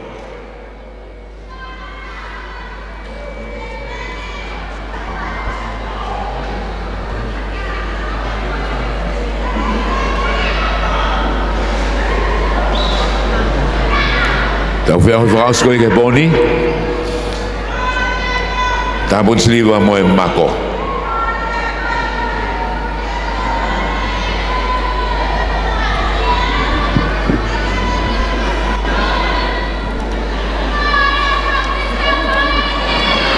Oh, that before malo ki MBF Beko Tonga.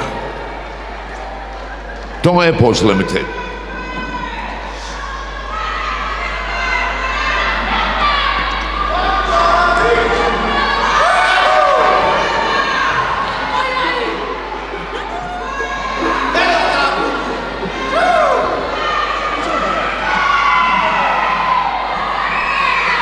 Tabun siliva. Vasco do ferro e boni.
O te pasasi mai. Tau whai whakasi ke poni. Tapun silipa. Tau! Puno! Tawaki! Hiko ai nei. Whalonga te kau whai wā. Malo e lawa mai ka mau. Talitali he ke ngau e koe kau whamau. Tai minu whai ngā tātai nau ngau e. Tuangi whai ngā maria nau ngau e. Osko ia. E ui e tu lewa. Ak na tol koe kau mapare poni. O te mo ngau e he tai mini. Koe kuang lele ngai kau tāhaka. Koe Fiji Airways. TCC. Palo Aviation Engineering. Real Tonga. MBF Banco Tonga. Tonga Airports Limited. Ports Authority. Toyota Shusho.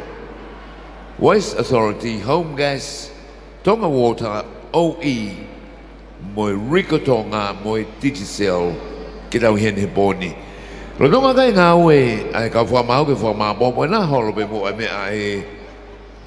Whalanglangi be he ka motolu e matanga. O wai ki ko i special o heni o ku o atu i poni e kau tahatak ba mata he tau tari. O i whawha heni ki ta heni ko lupe ko ia me he wholau ewe ewa. Kau tahatak ba mata mo wholau ewe ewa. E whaita ni ki whari ari. Koe hui koe osi koe ni koe ai ngāwe kau whamau e te o mai ki he ongo atita. Mawe abuto nau ngāwe na tolu. Lupe?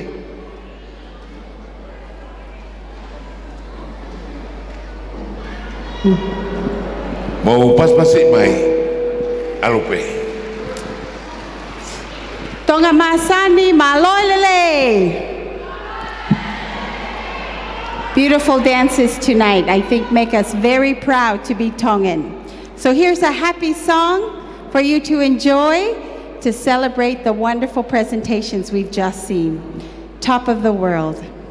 Saya, this is for your team, hopefully brings a smile.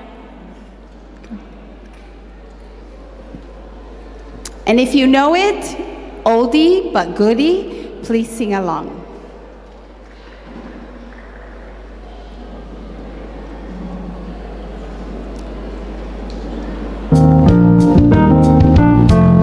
Such a feeling's coming over me.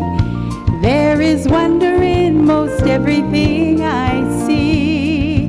Not a cloud in the sky, got the sun in my eyes, and I won't be surprised if it's a dream. Everything I want the world to be is now coming true, especially for me. And the reason is clear, it's because you are near. You're the nearest thing to happiness for me.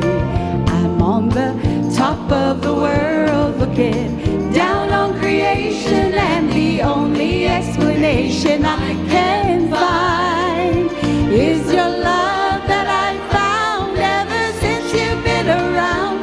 Your love's put me at the top of the world.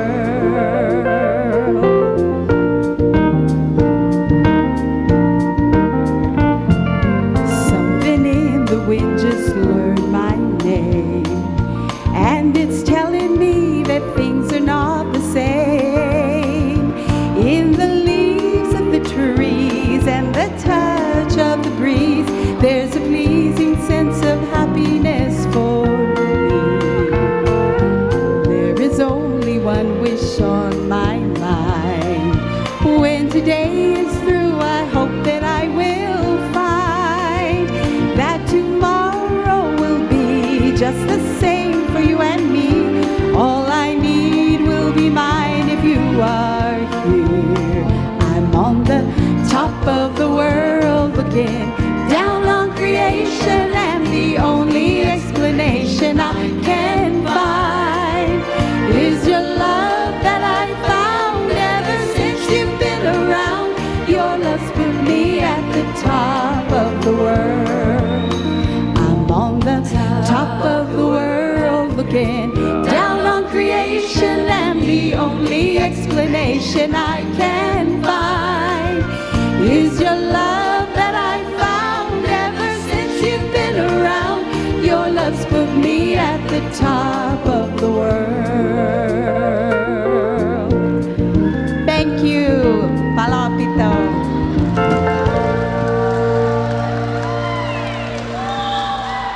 Lupe, they want more.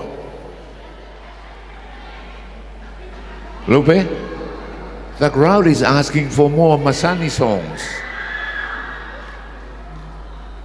Moto pas-pasi mga Lupe ko intendo hiwa, debo hiwain mamotol daw. Tadari peke maop-opo ngawe ko ikaw pukamau. Mari Lupe Masani, mo pas-pasi may magwag time ko ata na hiwa.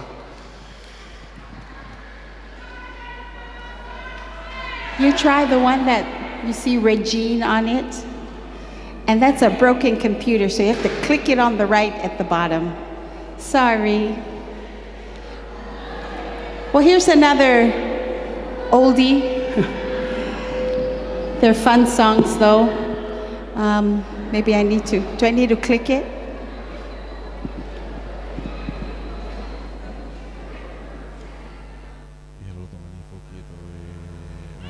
Lupe Masani pe me he putna watak mamataha pe mo ko ba to di hiba.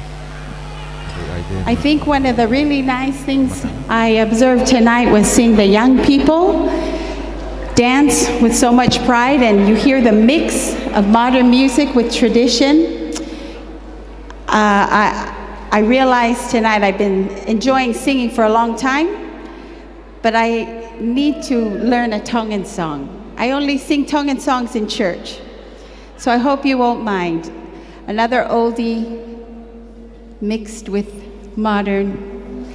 This is made famous by Regine, an original, I think, Jeffrey Osborne, On the Wings of Love, On the Wings of Love.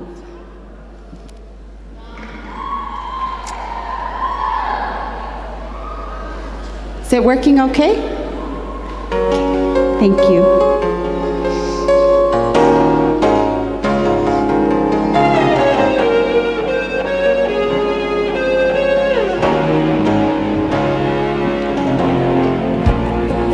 Just smile for me and let the day begin. You are the sunshine that lights my heart within. And I'm sure that you're an angel in disguise. Come take my hand and together we will rise.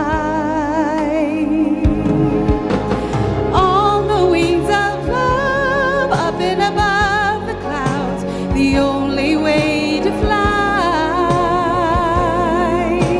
is on the wings of love. On the wings of love, only the two of us together flying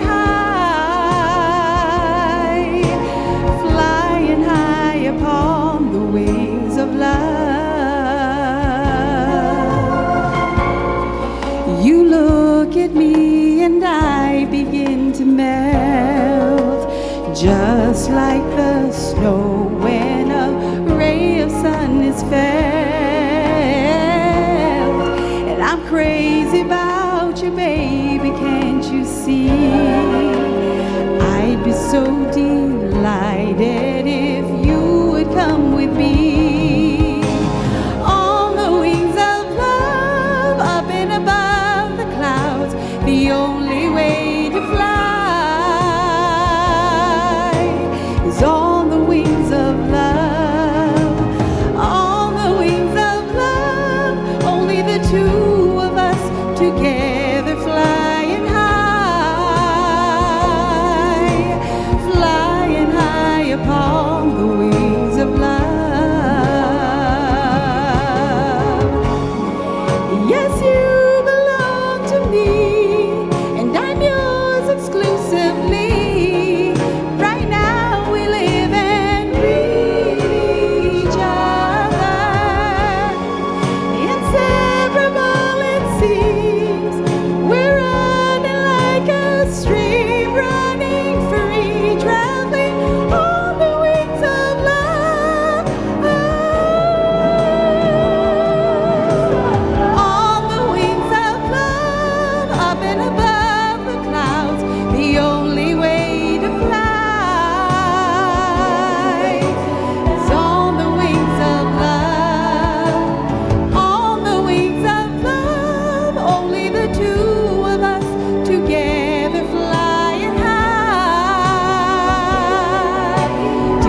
Mau to pas pasima e dai ne ko lupe. Ale o mari, hiwa mari, tau fatai dai ne tamini. Ko lupe masan ko no ingoa. Ke kau fa mau masani be ko na mau na do me ta pa ko ni. Lau ke ngau be ga tamini. Lau ke lo tonga ngau ko ke ai, te fa mana to te programa ko ia u ke Heilala.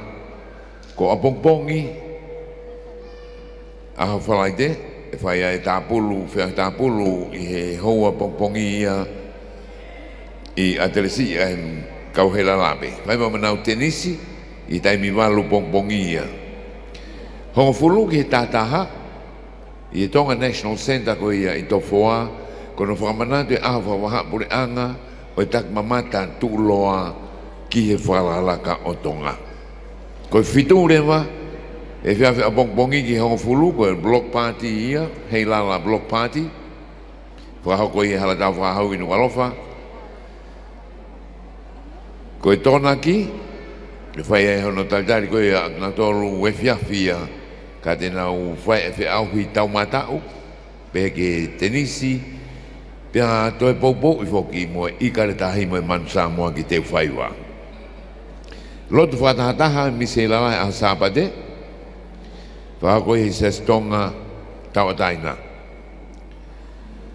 i Nuku'alofa ia. E whitu e whiawhi, ko e pōhiwa ai uke Heilala. E whahoko mai pia ki he whaneni i he pōsāpate ia. Ko e hoko i he wikeni. Amoni te, whiahu i hiwa kakala, i he pōuri ia. Te whako mai ngahi interview e kau misi, ka ko tau tolu tau hen tau tolu ia. Whiahu i hiwa kakalam. A tu stere mantuke aha o malolo ia. Whiahu mori polo me whiahu tenisi ai uke Heilala.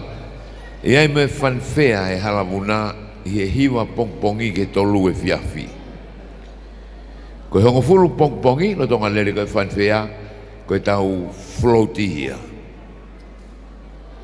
Tok whai lewa, ai tareniti ia i he pōtu si te. Koe ngaha i taimi me whakamana tuatu e toto oat pengai whetu koto whahau koe tau ngaha i whawhewhia koni. Kau kai ki tuko e tau whakamalo koe ia ki Fiji Airways, peke TCC, The Caring Company, Palu Aviation Engineering, Real Tonga.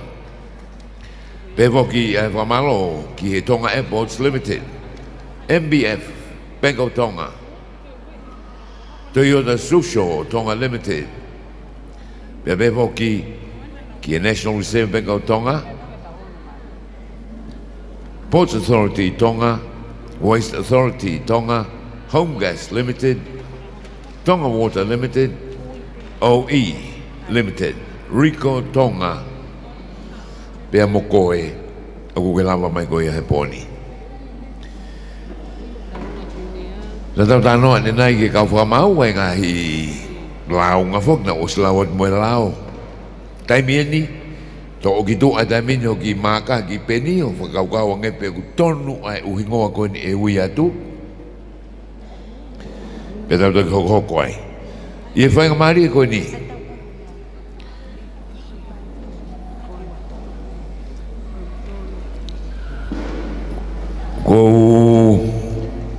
Ko heni ke u whakawhi mua ai eiki whawhi whalanglangi pensimani e penisa whiwhita ko e penisa ako mo e ako ngā ue ki anga lere mua kane anga whoa ki anga he pare ko ia o e kau whi auhi ko ia he poni pe te uido ngā hi mapare ko ia te tau kamata pe Kada ki mai na tol koe kau whi auhi koe kau tau lunga koe ia i he junior pepe ki he pre-teen pe mo e teen mo kada ki mai ki mua mo tuk beho mo kulupu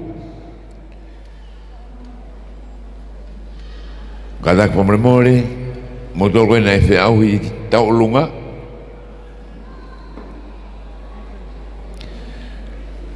mo kada ki mai o mea ki moa, a koe Mr. Olunga Junior te tau kamata me ai. Komre more ke tau tutul pe moa tau taimi.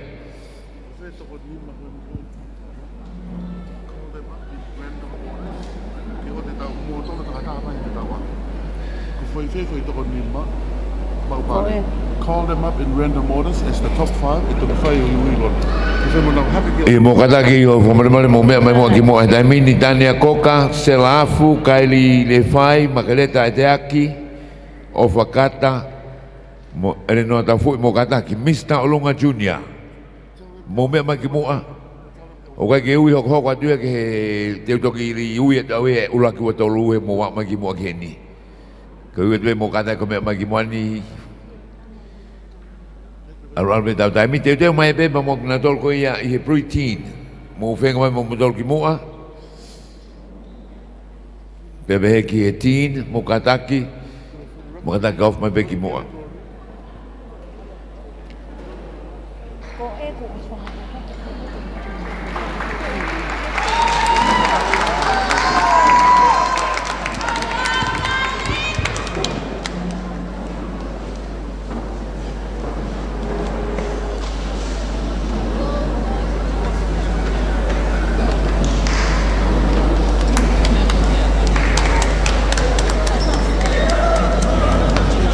Kata kau dia mai ai bebe mo e pre-teen Mr. Olunga pre-teen Maria Mailangi Mahina Tangulu si i Piola e te aki Area tui halangi ngie Sustina Langi Leopoldo Hausia Anisania Hakeai Tau ki te Hausia mo kata ki o tu akabeho mo kulupu i mo ahena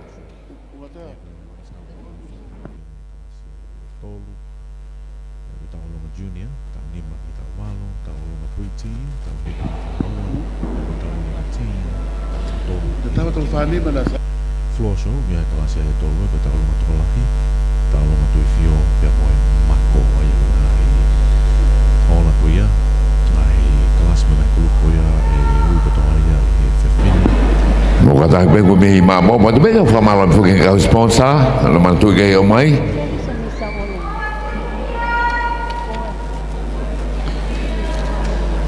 ko to ki ngau bene antidata fa ko ni ka mo fa malo be ke ka ta ko ya ka wai ai Fiji Airways, pege TCC, kata vedo taka Tonga, Palu Aviation Engineering, pege Real Tonga.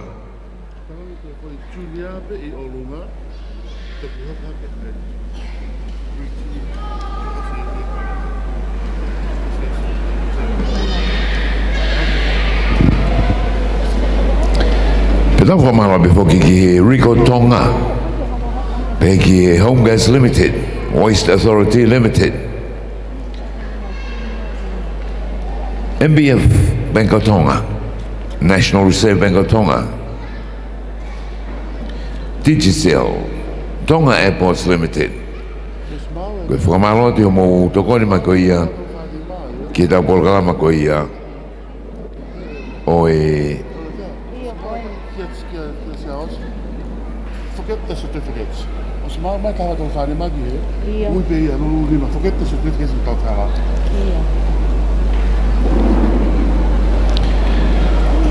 Ui koe se asu. Siena na tōna. Kataki pe eki whalanglangi, te tau kamata me he nima wha tolu ua taha. Aia koe whika nima, o ku whakia kia ofa kata. Ofa kata.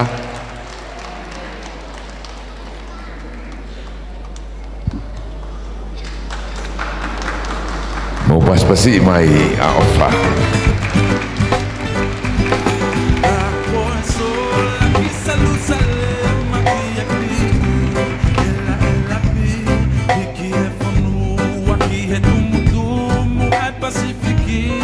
Koe whā, au whakia kia makereta e te aki.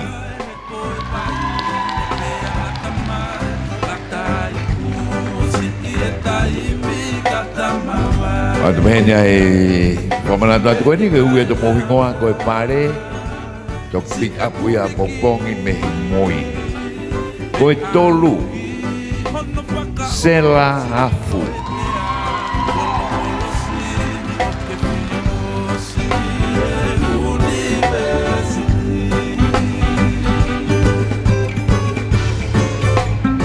Ko e ua o ku whakia ki a Dania Koka.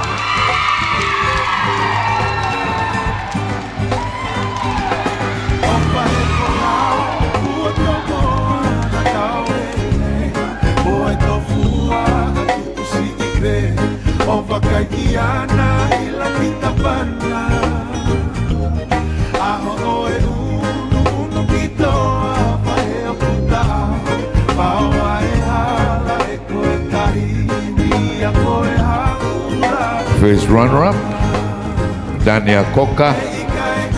Moto e paspasi mai.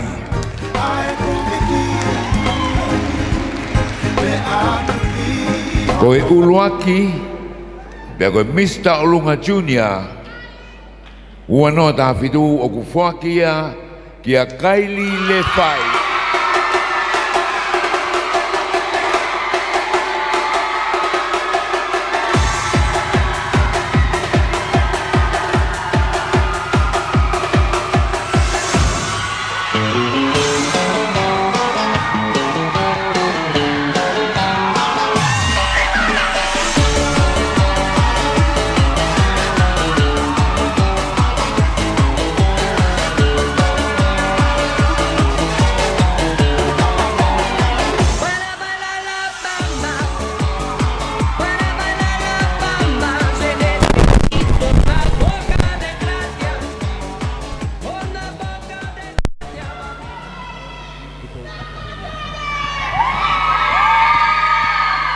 Moto e paspasi mai kainga kau whewhine ni kai Miss Junior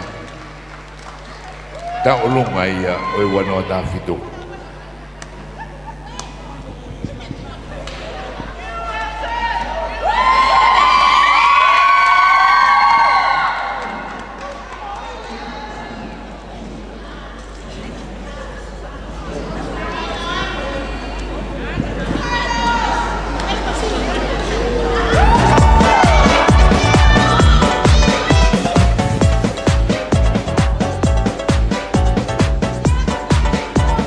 Kalau veo mau mea matanga kayak mai kau fafe.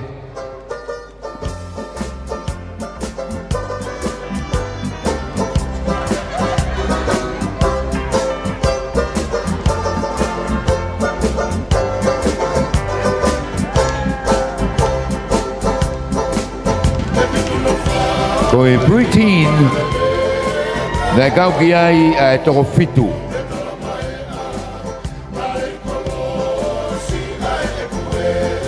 Koe whiga nima o ku whakia ki a Maria Mailangi.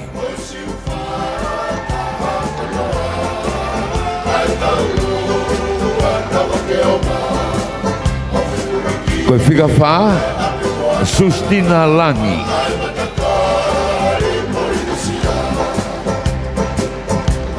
Koe whiga tolu Mahina Tangulu.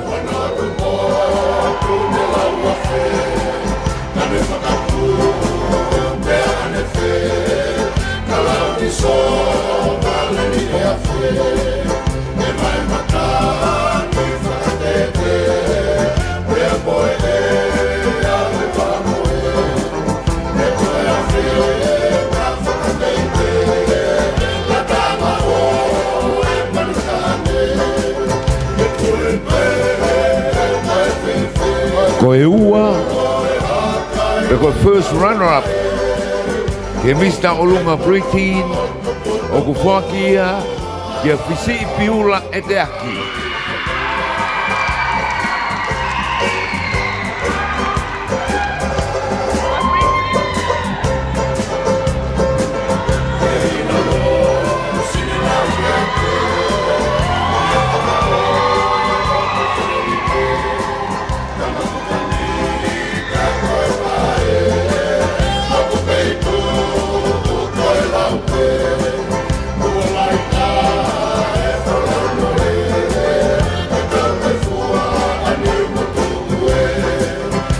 Koe uluaki, koe ikuna ia Mr. Olunga preteen, ki e wanoa tāwhitu, o ku whakia ki a area tu i hala ningie.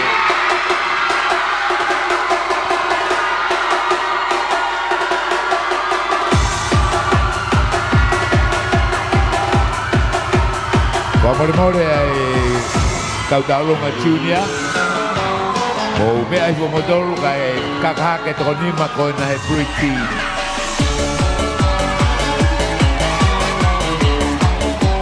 Katake kaureka area me olunga hena katake tonima ko I he pretty mo kakake ke Stacy Taimini.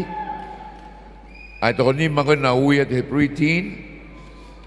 Maria Mailangi, Sustina Langi, Mahina Tangulu, Fisi Piula Eteaki, mo area tu halangi ngie.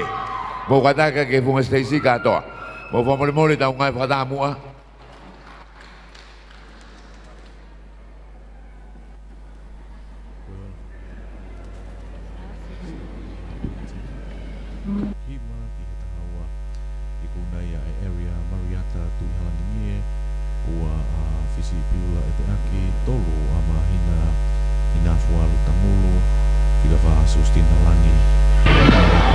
Whamare ai tono he junior mo mea mai bea o lulululu bea mo e whalanglangi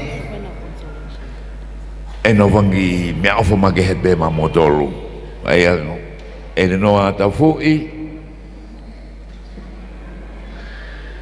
mega ofa kata makeleta e te aki se la afu dani a koka mo mea mai bea mo mea mai bea lalo I he Stacy kai te mai kai ai whanau koe he preteen. Mo kata kato hake e toko fitu koe ia mea tapkite hausia. Anlista nia hake ai.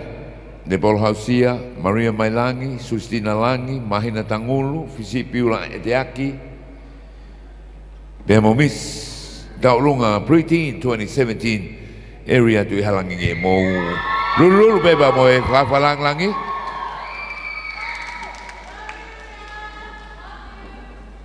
Mo whamare kata ki kona aku ke tu he na hino atu ke na mea mai o whiloa ki mai whalang-langi koe na consolation prizes pe na mea ki lalo.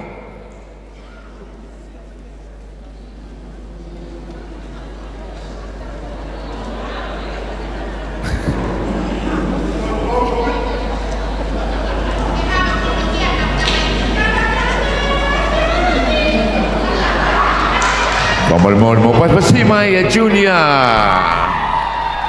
Bea behege preteens. Ke pare o hoko o fuakia ki he Mr. Olonga teen. Pe koe poni o kuikuna ia e Nina Kaufusi.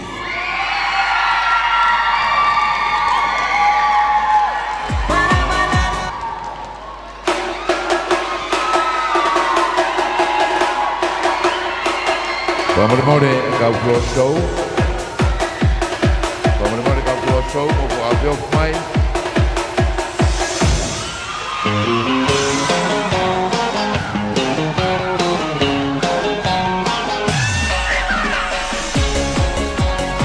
Whamare mai e ngahi Floorshow.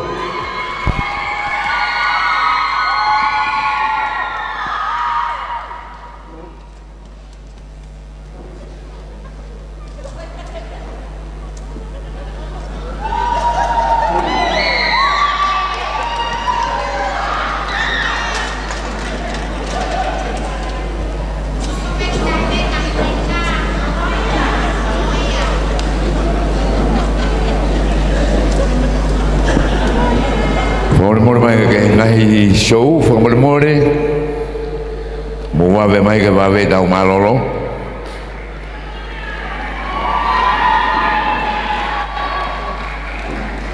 katak mai kau whaiwa ki mo aheni whakamore kau pēr na mo whaiwa mo whema mo pare tako na kai mo whema pare mo dolu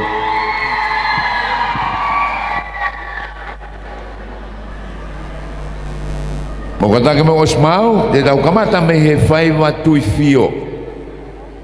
Whaiwa tui fio te uia tupe ai tolu ua mo uluaki. Ai he whaiwa tui fio koe tolu o ku fuakia mo panga ni mangeau ki e vaisio ata youth.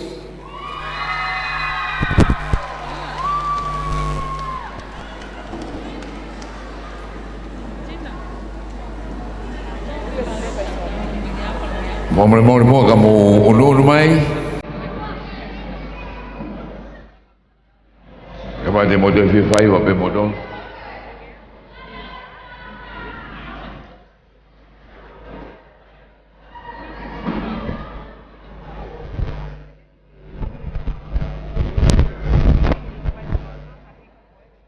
Kadang-kadang biar apa pun yang masuk ada.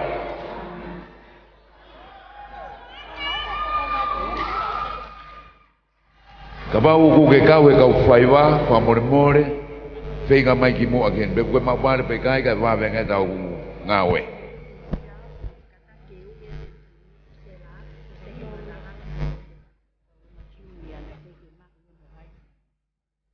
Kadang de dau ki fafoki ki moi.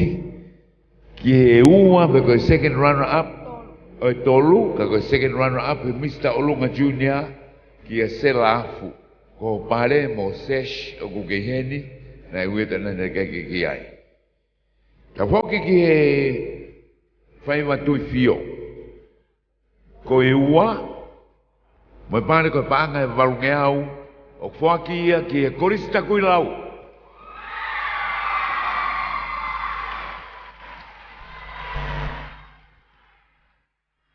Malo ta kuilau fai wa.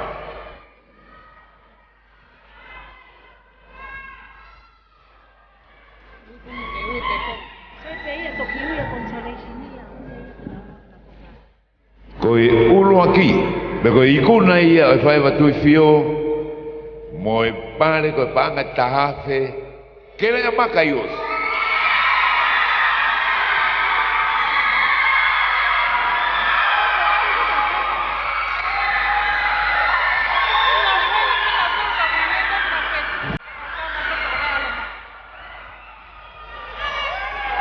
O gue befo que me moe para makehe. The consolation prize o fuakia ke mamaloa side school ko panga wangeau.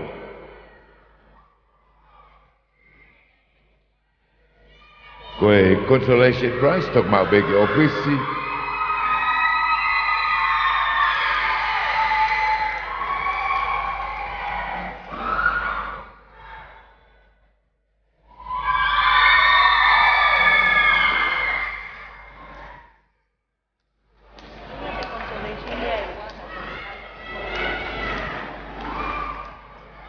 Fiau hi hoko we taulunga tolahi o ko ngai ai para makehe we pangai wangeau ki mamaloa side school e tok ma o me ofisi kage mo pasisi mai be ko vai sio ata youth o wai mo nau para makehe we pangai wangeau e ma mo me ofisi. Koe tolu, ua, moe uruaki, e taulunga tokolahi. Koe tolu, o kufuakia, ki e mais, ki e kerea makaios.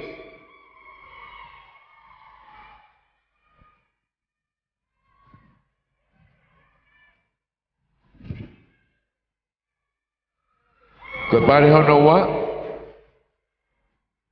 o kufuakia, moe pangai valungeau, tapun siliva.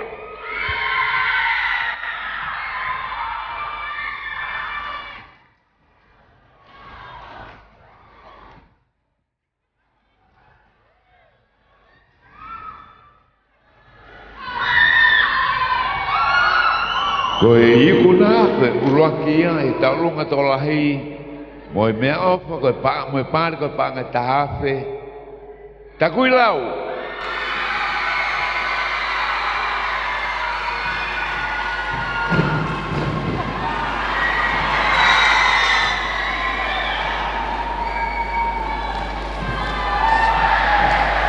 Tawaloha ke kia mako para makehe pangai wangeau toki mau beme ofisi ko mamaloa side school pia mo takui lau college ko tolu i mako mo me ofa mo pare ko ia ko panga ni mangeau tapun siliva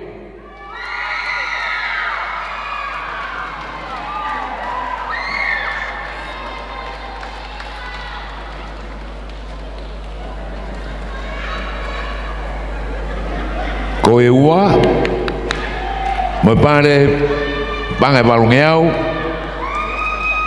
krea makaius.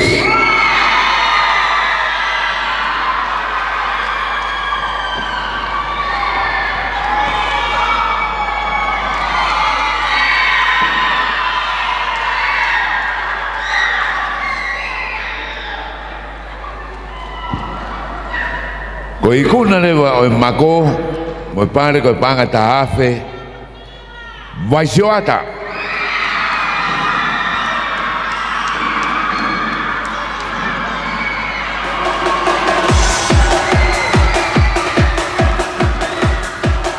Ko malo atu,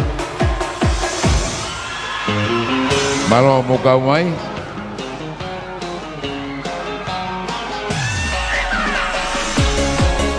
Malo poki ki falang langi malo bido tokon mai no falama ko ye proklama ko ni ki he fini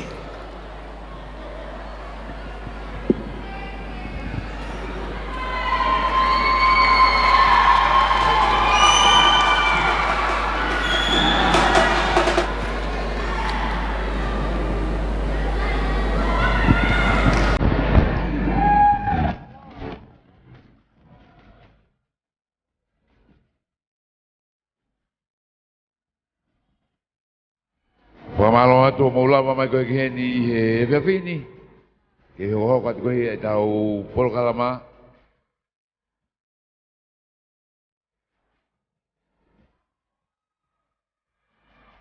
ke ho ka to pompongi kita pak ko ia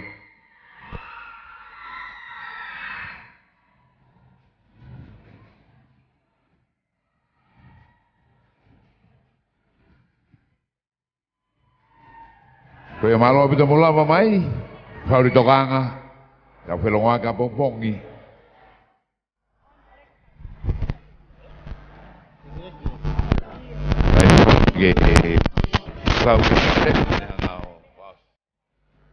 Kore ke whakasa ke tau kātoanga a ke tau keres. Ia koe keres o tau ko sisu klais ofla o tau ka tamai. Koe pa mulau maari maunu ni. Tutuka pa mo kātoanga ni o na hiki kai whaipio tai ngata. Amen.